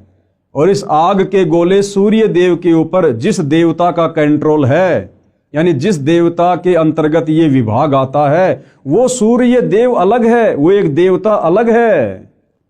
जिस प्रकार जल का देवता है वरुण देव, तो जल अलग है, वरुण देव अलग है। वायु का देवता है पवन देव, तो पवन देव अलग है और वो वायु, वो डिपार्टमेंट अलग है। जिस प्रकार भाई और बहनों परिवहन मंत्री होता है, परिवहन मंत्री, अब परिवहन मंत्री कोई ट्रेन, बस या अन्य कोई साधन थोड़ी होता है। परिवहन मंत्री कोई अलग होता है, उसका नाम अलग होता है और परिवहन विभाग के ऊपर उस परिवहन मंत्री का कंट्रोल होता है। इसी प्रकार ये जो आग का गोला सूर्य है ये अलग है और इस आग के गोले सूर्य के ऊपर जिस देवता का कंट्रोल है वो सूर्य देव अलग है। वो आप और हमारी तरह मनुष्य शरीर में है, वो देव शरीर में है। तो ये ज्ञान सबसे पहले गीता ज्ञान देने वाले भगवान ने, ब्रह्म ने इस सूर्य देव को बताया था। सूर्य ने अपने पुत्र मनु से कहा, मनु ने अपने पुत्र इक्ष्वाकु को कहा। इसके बाद ये ज्ञान कुछ राज ऋषियों ने समझा, उसके पश्चात ये ज्ञान नष्ट हो गया, यानी लुप्त हो गया। फिर यानी ये चारों वेदों वाला ज्ञान भी धीरे धीरे आगे चलकर नष्ट होता चला गया। जैन संस्कृति कोश नामक पुस्तक में पेज नंबर 175 177 पर कहा है कि तीर्थकर ऋषभ देव की जीवन घटनाएं, तीर्थकर ऋषभ देव की जीवन घटनाएं। तीर्थकर ऋषभ देव अंतिम कुलकर नाभिराज के पुत्र थे। उनकी माता मरु देवी थी। वे इक्ष्वाकु वंशी नाभिराज अयोध्या के एक लोकप्रिय राजा थे। तरुण यानी युवा होने पर नाभिराज ने ऋषभ देव का विवाह सुनंदा और सुमंगला से कर दिया। सुनंदा ने तेजस्वी पुत्र बाहुबली और पुत्री सुंदरी को जन्म दिया और सुमंगला ने भरत सहित 99 पुत्रों और ब्राह्मी पुत्री को जन्म दिया। समय आने पर ऋषभ देव ने भरत को अयोध्या का, बाहुबली को तक्षशिला का और शेष युवराजों को उनकी योग्यता अनुसार राज्य सौंपकर संसार त्याग दिया और दीक्षा लेकर साधना में लीन हो गए। साधना काल में पाणिपात्री ऋषभ देव 1 वर्ष तक निराहार रहे, यानी भूखे रहे। बाद में बाहुबली के पुत्र श्रेयांश कुमार ने इक्षु रस यानी गन्ने का रस देकर उनकी इस निराहार व्रति को तोड़ा। लगातार 1000 वर्ष तक तपस्या करने वाले मुनि ऋषभ देव ने अंत में केवल ज्ञान प्राप्त किया और धर्म देशना यानी नाम उपदेश देना प्रारंभ कर दिया। प्रथम धर्म देशना भरत के पुत्र मरीचि को दी, जो बाद में जैन धर्म के 24वें तीर्थकर महावीर वर्धमान बने। पवित्र गीता में क्या कहा है, कृपया पढ़ें व विचार करें। गीता अध्याय 6 श्लोक 16 में कहा है कि हे अर्जुन, यह योग यानी भक्ति साधना न तो बिल्कुल न खाने वाले की, यानी जो व्यक्ति व्रत रखता है, कुछ भी नहीं खाता है, गीता जी कह रही है कि उस व्यक्ति की भक्ति साधना कभी भी सफल नहीं हो सकती। बिल्कुल भी न खाना यानी व्रत रखना।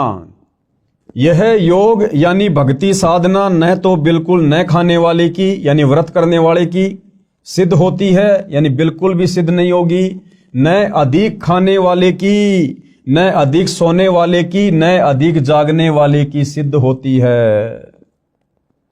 ध्यान देने योग्य, आगे गुरुदेव क्या कह रहे हैं कि ध्यान देने योग्य बातें हैं।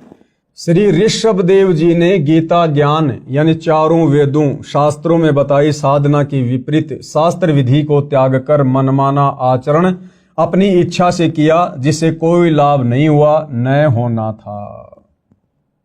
यानी ऋषभ देव जी जो कि सतयुग में हुए थे, ऋषभ देव जी ने शास्त्रों में वर्णित साधना को त्याग कर यानी चारों वेदों में जो भक्ति साधना लिखी हुई है उसका त्याग करके और मनमाना आचरण करना शुरू कर दिया था और 1000 वर्ष तक वो निराहार रहे।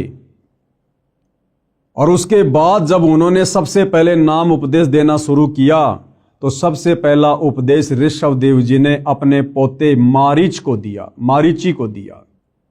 और वही मारीची वाली आत्मा आगे चलकर जैन धर्म में 24वें तीर्थ कर महावीर स्वामी कहलाए।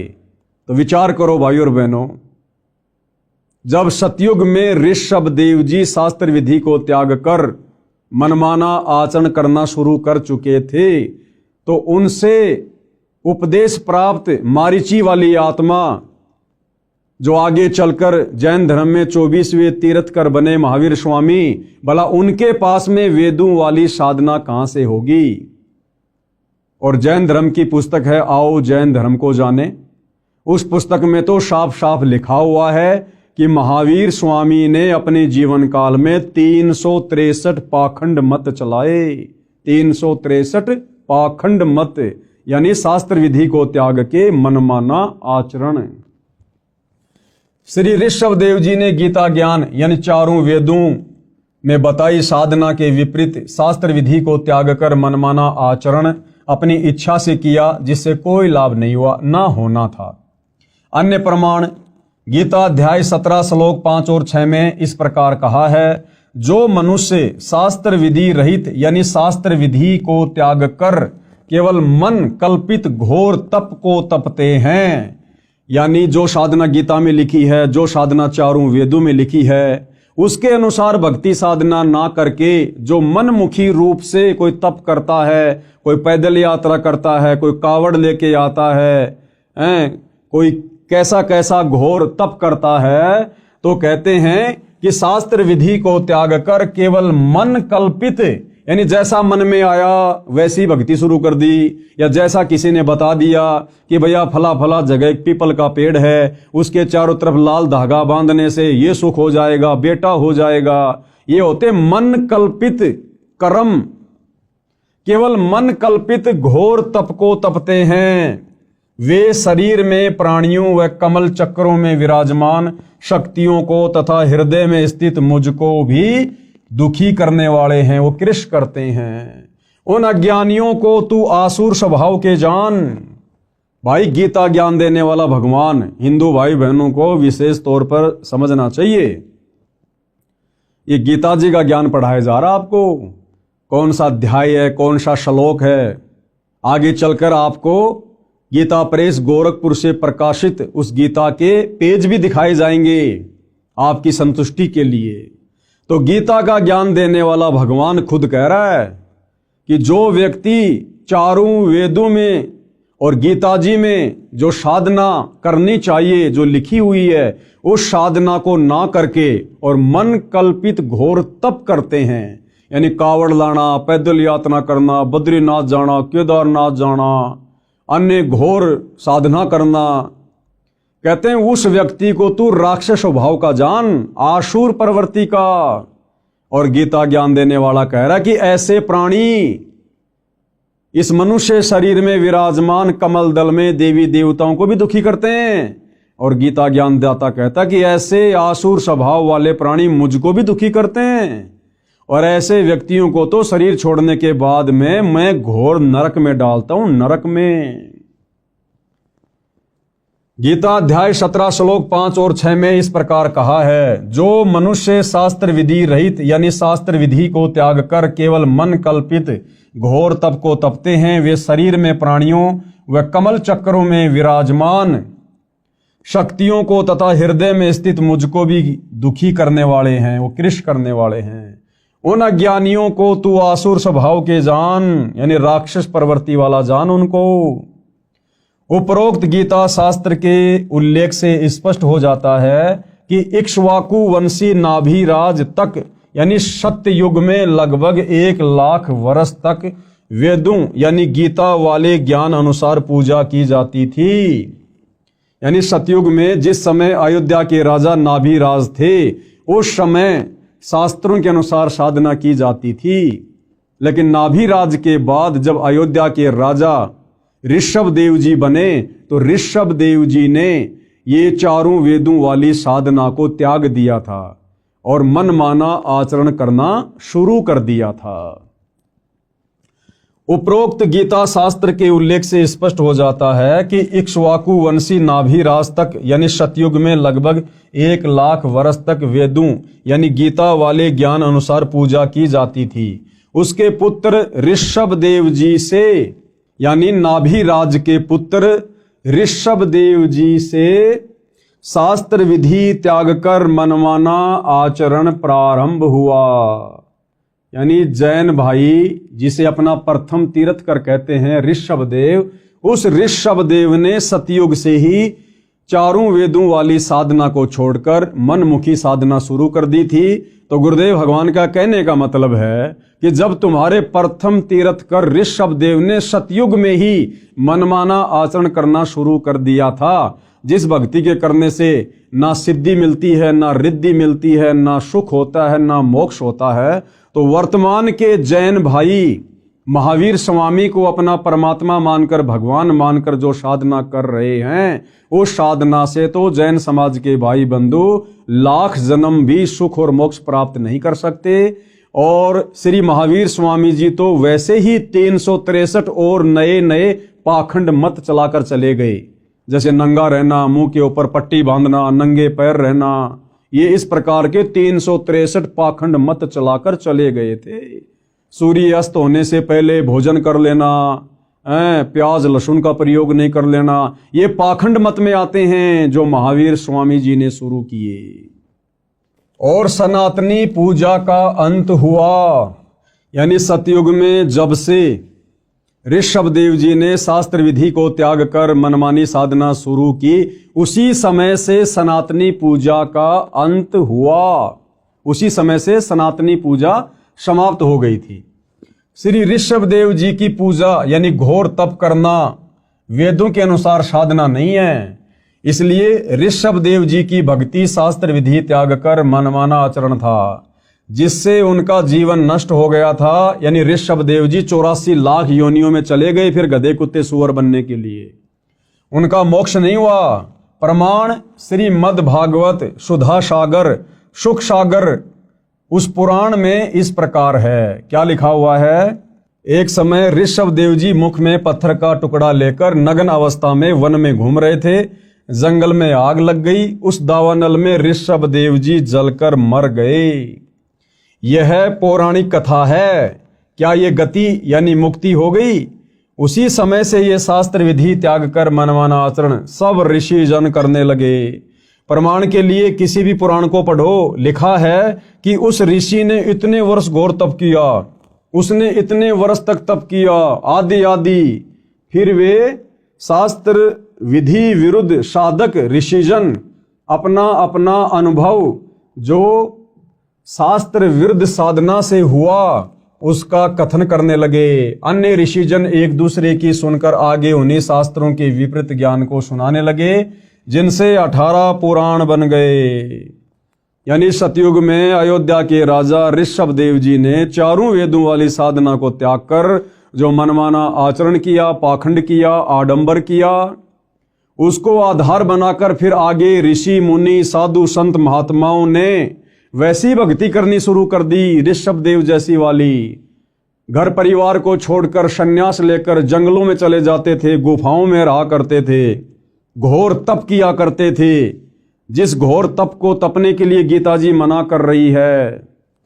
और आगे चलकर उन साधु संत महात्माओं को समाधि अवस्था में जैसा भी अनुभव प्राप्त हुआ, ये काल ऐसे सबको भ्रमित रखता है। और जैसा भी उनको अपनी भक्ति साधना से तप करने से जो भी अनुभव प्राप्त हुआ, उस अनुभव को आगे चलकर उन साधु संत महात्माओं ने आम व्यक्तियों के लिए पुस्तकों के रूप में लिखना शुरू कर दिया, जिससे 18 पुराणों की रचना हुई, 18 पुराण बने। और वही 18 पुराण आज हम हिंदू समाज के भाई बहन पढ़ रहे हैं, जिन पुराणों में गीता और वेदों के अनुसार शास्त्र अनुकूल साधना नहीं है। 90% ज्ञान इन 18 पुराणों में उन साधु संत महात्माओं का जो उन्होंने मनमाना आचरण किया, जैसा उनको अनुभव हुआ, केवल वही वर्णित है जो हमारे किसी काम का नहीं है। यानी इन 18 पुराणों में जो ज्ञान गीता और चारों वेदों से मिलता है वो सत्य है। इसके अलावा उनका जो अपना पर्सनल भक्ति अनुभव है वो हमने स्वीकार नहीं करना है। वो शास्त्र विधि को त्याग कर मनमाना आचरण है, मनमाना ज्ञान है, जिससे हमारी मुक्ति संभव नहीं है। पुराण ऋषियों के अनुभव की देन है। ये पुराण क्या है? ऋषियों के अनुभव की देन है, जिनमें सारा का सारा ज्ञान वेदों व गीता के विपरीत है। श्री ब्रह्मा जी, श्री विष्णु जी तथा श्री शंकर जी ने भी घोर तप किया, जो गीता शास्त्र के विपरीत मनमानी साधना है। अब बताओ भाई और बहनों, इसलिए सतगुरु रामपाल जी कहते हैं कि ब्रह्मा विष्णु महेश को भी संपूर्ण आध्यात्मिक ज्ञान नहीं है।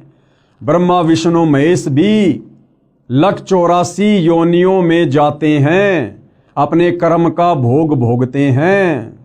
इनके पास भी मुक्ति का साधन नहीं है। क्यों? क्योंकि ब्रह्मा विष्णु महेश भी शास्त्रों के विरुद्ध साधना करते हैं। इस कारण से भाइयों और बहनों, उस परमपिता परमेश्वर को, परम अक्षर ब्रह्म को, सत्य पुरुष को, कबीर देव को सत्य साधना बताने के लिए इस पृथ्वी पर स्वयं ही मनुष्य रूप में, मनुष्य के बच्चे के रूप में प्रकट होकर आना पड़ता है, ये ज्ञान आप और हमारे तक पहुंचाने के लिए। और हम उनके द्वारा बताए गए सूक्ष्म ज्ञान को इतना जल्दी स्वीकार नहीं करते हैं। क्यों? क्योंकि तब तक हमारे ऊपर हमारे धर्म गुरुओं के अज्ञान का बहुत गहरा रंग चढ़ चुका होता है। हम केवल उन ऋषि मुनियों के द्वारा लिखे गए पुराणों वाले ज्ञान को ही सत्य ज्ञान मानकर साधना में लगे हुए होते हैं, जिस कारण से वो सत्य ज्ञान हमें सत्य प्रतीत नहीं होता है। वर्तमान में सनातन धर्म का नाम वैदिक धर्म तथा हिंदू धर्म भी प्रचलित है। यानी सनातन धर्म को ही वैदिक धर्म कहते हैं और हिंदू धर्म भी उसी को कहा जाता है।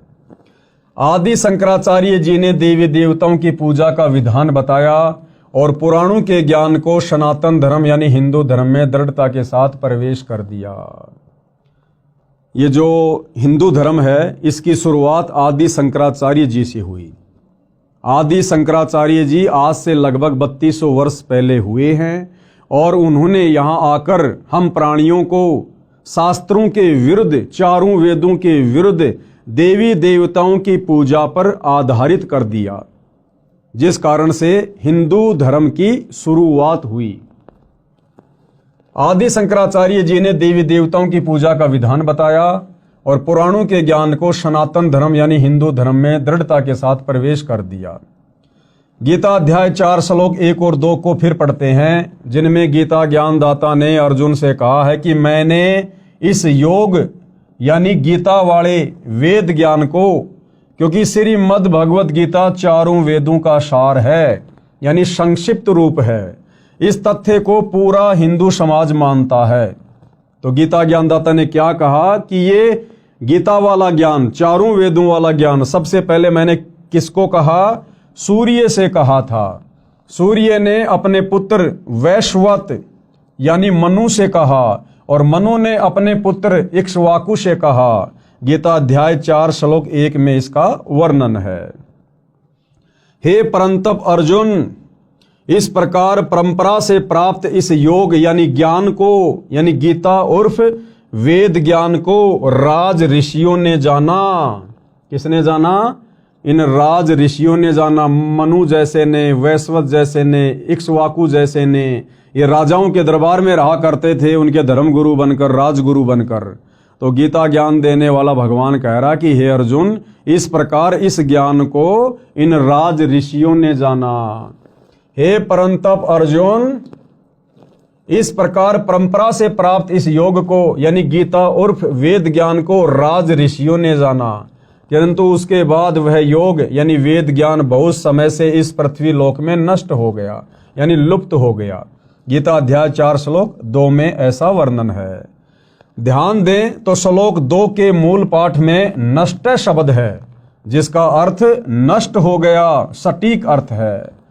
राजा नाभिराज तक सतयुग लगभग 1 लाख वर्ष व्यतीत हो चुका था। यानी जिस समय सतयुग की शुरुआत में राजा नाभिराज अयोध्या के राजा थे, वो लगभग 1,00,000 वर्ष तक अयोध्या के राजा रहे। उस समय तक ये शास्त्रों के अनुसार साधना होती थी, सनातनी पूजा होती थी, चारों वेदों के अनुसार साधना होती थी। और नाभिराज के बाद यानी सतयुग की शुरुआत के 1,00,000 वर्ष बाद फिर ये ज्ञान धीरे धीरे धीरे धीरे नष्ट होना शुरू हो गया। राजा नाभिराज तक सतयुग लगभग 1,00,000 वर्ष व्यतीत हो गया था। गीता का ज्ञान द्वापर के अंत में यानी कलयुग से लगभग 100 वर्ष पहले बोला गया था। गीता जी का ज्ञान कब बोला गया? कलयुग की शुरुआत से 100 वर्ष पहले यानी द्वापर युग के अंत में, यानी जिस समय सतयुग में नाभिराज अयोध्या के राजा थे उसके लगभग 38 या 39 लाख वर्ष बाद द्वापर के लास्ट में गीता जी का ज्ञान बोला गया। अब भाइयों और बहनों, सतयुग की शुरुआत में 1,00,000 वर्ष तक वेदों के अनुसार साधना होती थी और द्वापर के अंत तक यानी बीच में जो ये 39 लाख वर्ष का समय है, इस समय केवल शास्त्र विधि को त्याग कर मनमाना आचरण किया जा रहा था, वेदों के विपरीत साधना की जा रही थी। और गीता का ज्ञान बोला गया अब द्वापर के अंत में 39 लाख साल बाद। अब इस गीता में वो वेदों वाला ज्ञान है जो सतगुरु रामपाल जी बता रहे हैं, समझा रहे हैं। तो अब भगत समाज को वो वास्तविक वेदों वाला ज्ञान स्वीकार करने में जो ज्ञान 39 लाख वर्ष तक लुप्त रहा, ना किसी को पता था ना किसी ने बताया, अब सतगुरु रामपाल जी उसी सतयुग वाले वेदों वाले ज्ञान को और वेदों से ऊपर सूक्ष्म वेद के ज्ञान को जब अपने सत्संगों के माध्यम से बताते हैं, समझाते हैं, तो अब किसी भी समाज के व्यक्ति को आसानी से स्वीकार नहीं हो रहा है। सबसे बड़ी विडंबना सतगुरु रामपाल जी के सामने वर्तमान में ये है। ध्यान से पढ़िए भाई और बहनों, राजा नाभिराज तक सतयुग लगभग 1,00,000 वर्ष व्यतीत हो गया था। गीता का ज्ञान द्वापर के अंत में यानी कलयुग से लगभग 100 वर्ष पहले बोला गया था। गणित की रीति से नाभिराज के बाद यह गीता का ज्ञान 37,87,900 वर्ष बाद बोला गया है। इस दौरान सब ऋषियों ने वेदों के विपरीत साधना की, यानी 37,87,900 वर्ष तक ये जितने भी साधु संत महात्मा ऋषि जिनके बड़े बड़े हम नाम सुनते हैं, विश्वामित्र जी, वेद व्यास जी, पाराशर ऋषि जी, दुर्वासा ऋषि जी, इन्होंने वेदों के विरुद्ध साधना की, तपस्याएं की, वेद विरुद्ध ज्ञान पर इन्होंने दुनिया को लगाया। गणित की रीति से नाभिराज के बाद यह गीता का ज्ञान 37,87,900 वर्ष बाद बोला गया है। इस दौरान सब ऋषियों ने वेदों के विपरीत साधना की, जिसका प्रमाण तथा परिणाम 18 पुराण है। यानी इन 18 पुराणों में इन साधु संत महात्माओं ऋषियों की जो अपनी थ्योरी है, इन्होंने जो मनमानी साधना की और समाधि अवस्था में जैसा इनको अनुभव हुआ परमात्मा के विषय में, भक्ति के विषय में, उसी का वर्णन इन्होंने पुस्तकों के माध्यम से कर दिया, जिसको 18 पुराण कहा जाता है।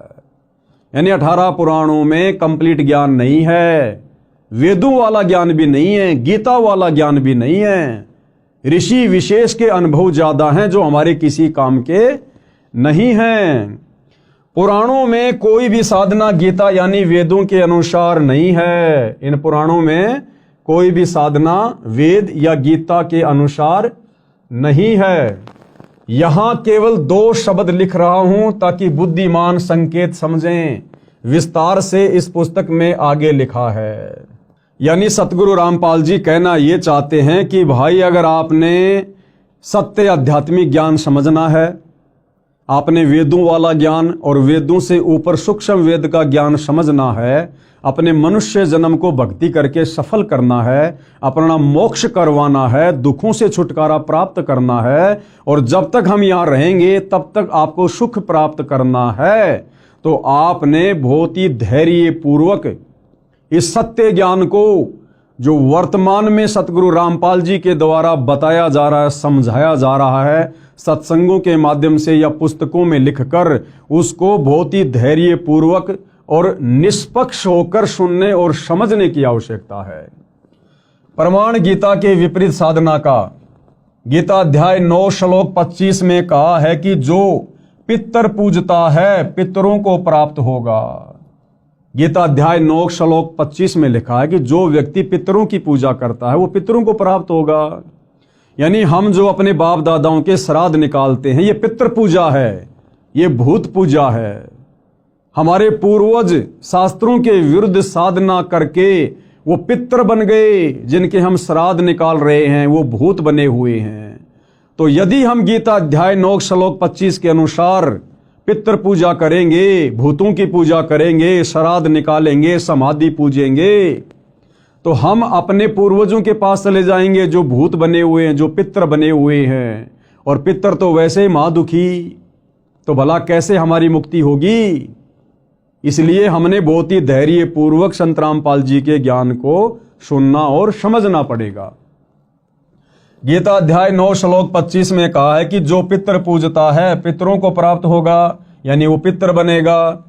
भूत पूजने वाला भूतों को प्राप्त होगा, यानी भूत बनेगा। और देवताओं को पूजने वाला देवताओं को प्राप्त होगा, यानी देवताओं के पास जाएगा। और मेरा भगत मुझे प्राप्त होगा।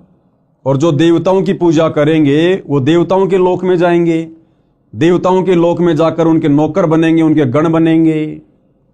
और गीता ज्ञानदाता कहता है कि जो मेरी पूजा करेगा, इसकी पूजा गीता अध्याय 8 श्लोक नंबर 13 में लिखी हुई है कि ओम इति एक अक्षर ब्रह्म व्यवहारण माम अनुस्मरण ये परियाति तजन देहम सयाति परमाम गतम।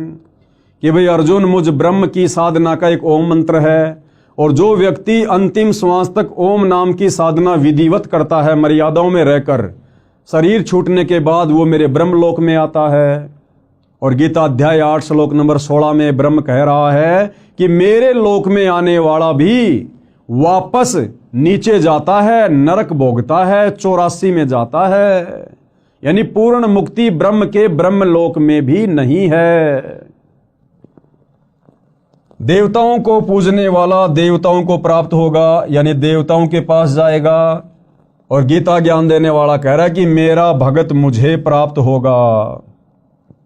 यदि पवित्र हिंदू धर्म की पूजाओं पर दृष्टि दौड़ाई जाए, यानी वर्तमान में हिंदू समाज जो भक्ति साधना कर रहा है, हमारे ये जितने भी धर्म गुरु हैं, शंकराचार्यों से लेकर छोटे मोटे संत महंत मंडलेश्वर, ये जो साधना हमसे करवा रहे हैं, तो पता चलता है कि लगभग पूरा हिंदू समाज पितृ पूजा, भूत पूजा, देवी देवताओं की पूजा करता है, जो शास्त्र विधि त्याग कर मनमाना आचरण होने से गीता अध्याय 16 श्लोक 23 के अनुसार व्यर्थ प्रयत्न है।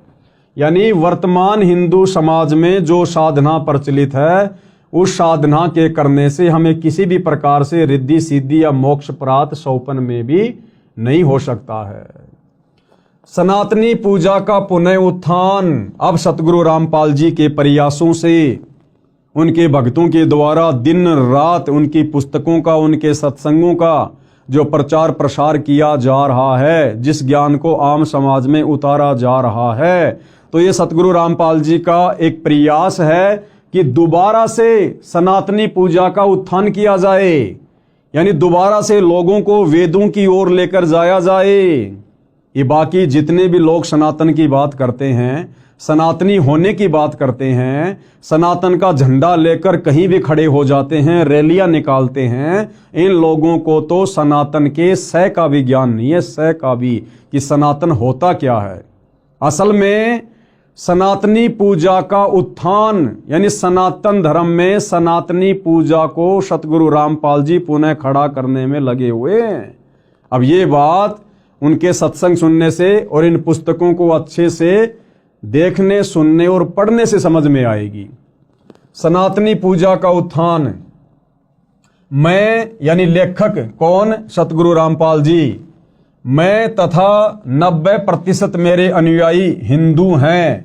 हमने शास्त्र विधि रहित साधना त्याग दी, यानी जो साधना शास्त्रों में नहीं है, वेदों में नहीं है, जिस भक्ति के करने का विधान शास्त्रों में नहीं है, ना गीता में ना वेदों में, जैसे राधे राधे श्याम मिला दे, ओम नमो भागवते वासुदेवाय नमः, ये व्रत रखना, पितर पूजना, श्राद्ध निकालना, समाधि पूजना, कावड़ लेके आना, पैदल यात्रा करना, मंदिरों को पूजना, मस्जिदों को पूजना, इस प्रकार की जो साधना है वो सतगुरु रामपाल जी के पंथ में उनका कोई भी अनुयायी नहीं करता है, क्योंकि ये सभी प्रकार की पूजा साधना शास्त्र विधि को त्याग कर मनमाना आचरण है। मैं यानी सतगुरु रामपाल जी तथा 90% मेरे अनुयायी हिंदू हैं। हमने शास्त्र विधि रहित साधना त्याग दी है, शास्त्रों को अच्छी तरह पढ़ा व समझा है, उसके पश्चात शास्त्रोक्त साधना प्रारंभ की है कि हम लोगों ने ये देखा देखी में भक्ति शुरू नहीं की है। हम सतगुरु रामपाल जी के जितने भी फॉलोवर हैं, हम लोग कोई अनपढ़ गवार मूर्ख नहीं है, बहुत अच्छे पढ़े पढ़े लोग हैं। और हमने ये भक्ति साधना सतगुरु रामपाल जी से आंख बंद करके स्वीकार नहीं की है।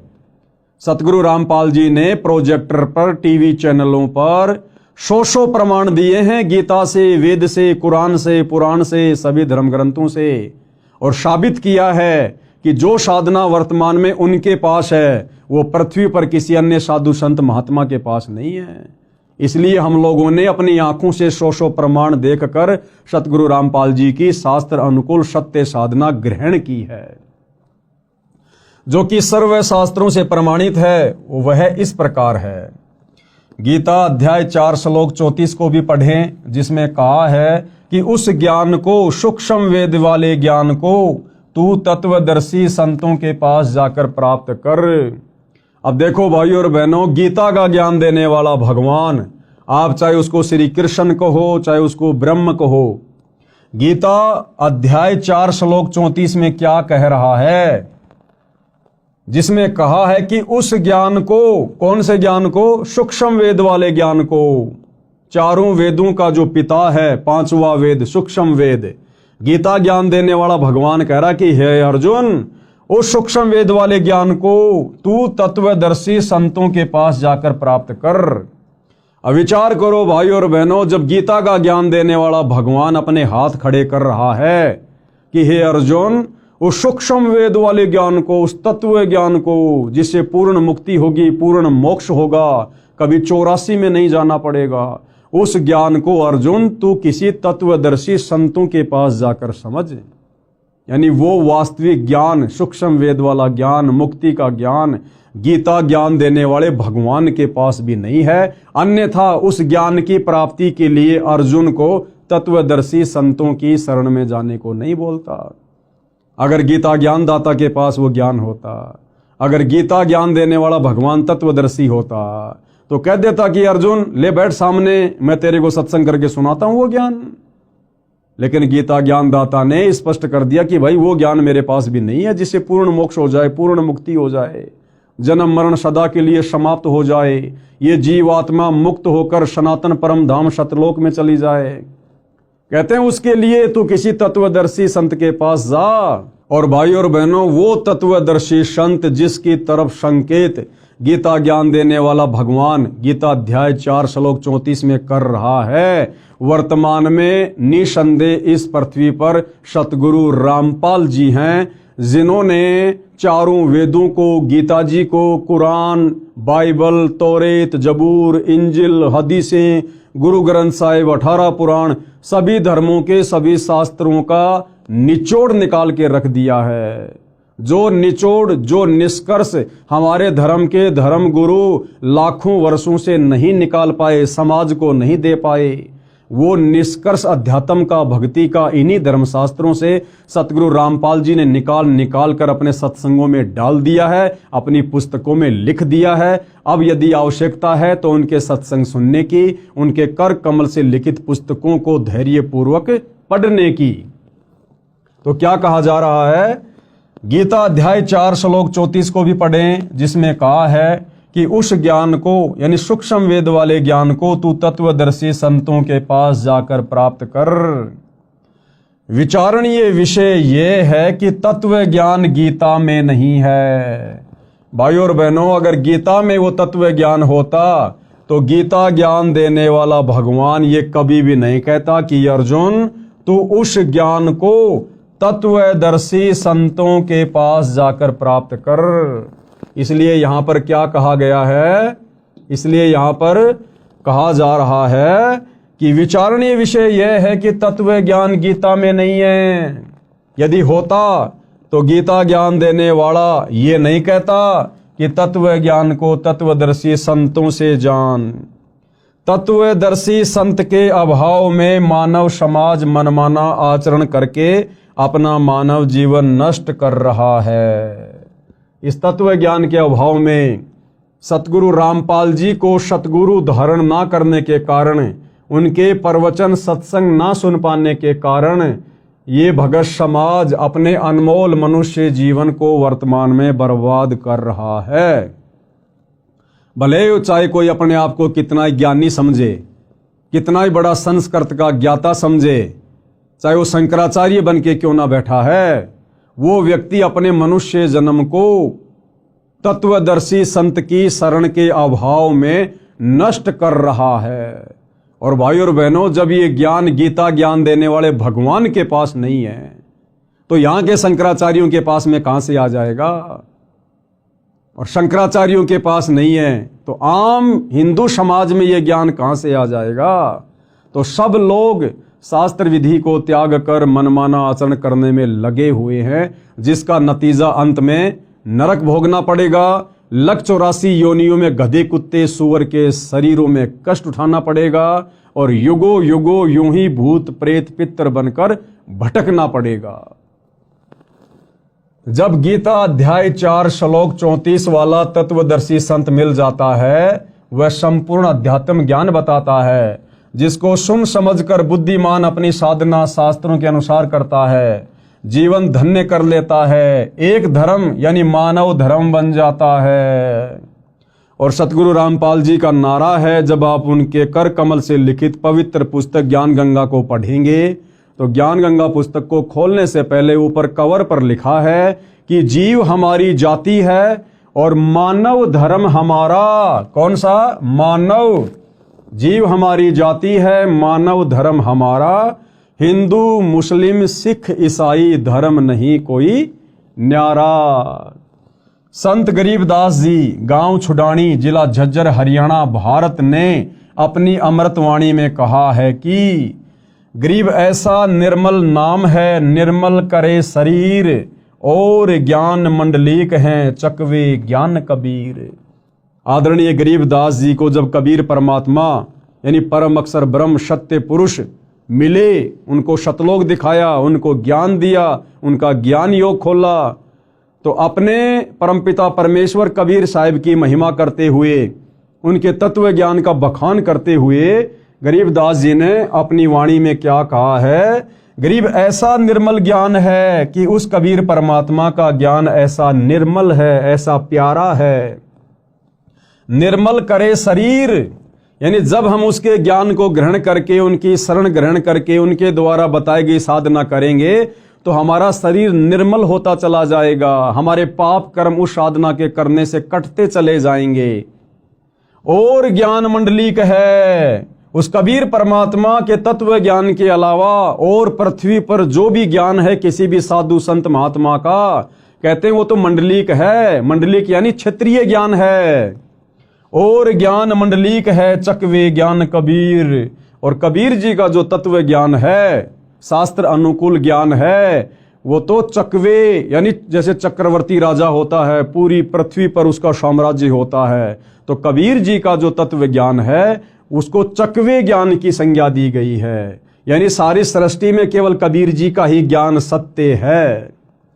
अर्थात संत गरीबदास जी ने कहा है कि सच्चा नाम ऐसा कारगर है जो आत्मा को निर्मल कर देता है। अध्यात्म ज्ञान शरीर के कष्ट भी दूर करता है। कबीर साहिब का अध्यात्म ज्ञान चकवे चक्रवर्ती यानी ऑलराउंडर है। अन्य ज्ञान मंडलिक यानी क्षेत्रीय यानी लोक वेद है। संत गरीबदास जी को 10 वर्ष की आयु में परमात्मा सर्वोपरि लोक सनातन परम धाम यानी सत्यलोक से आकर गांव छुडानी, जिला झज्जर, हरियाणा प्रांत में मिले थे। उनकी आत्मा को ऊपर ले गए जहां परमात्मा रहते हैं।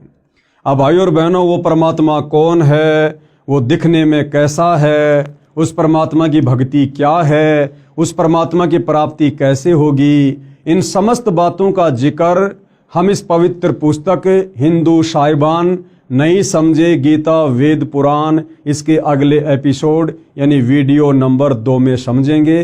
फिलहाल भाइयों और बहनों, इस पुस्तक की भूमिका पर हम वीडियो बना रहे हैं। इस पुस्तक का वास्तविक ज्ञान भूमिका समाप्त होने के बाद शुरू होगा। तो सभी से हाथ जोड़कर विनती है, प्रार्थना है, धैर्य पूर्वक आप जी इस पुस्तक पर बन रहे वीडियो को देखते रहिए। निसंदेह परमपिता परमेश्वर कबीर साहिब यानी वर्तमान में जो सतगुरु रामपाल जी के रूप में धरती पर प्रकट हैं, उनके आशीर्वाद से यदि हम उनसे प्रार्थना करते रहेंगे तो अवश्य वे हमें सद्बुद्धि प्रदान करेंगे, हमारा ज्ञान योग खोलेंगे और हम इस अनसुलझे आध्यात्मिक ज्ञान को उनकी विशेष दया से समझते जाएंगे और अपनी आत्मा का कल्याण करवाएंगे। तो भाइयों और बहनों, गुरुदेव भगवान के आशीर्वाद से आज के इस वीडियो में केवल इतना ही। कल परमपिता परमेश्वर जी के आशीर्वाद से रात्रि 9 बजे सभी भाई बहन दास के फेसबुक पेज पवन दास इस लाइव के ऊपर लाइव जुड़िए। तब तक गुरुदेव भगवान हम सबको आज्ञा दें, आशीर्वाद दें। बंदी छोड़ सतगुरु रामपाल जी भगवान की जय हो।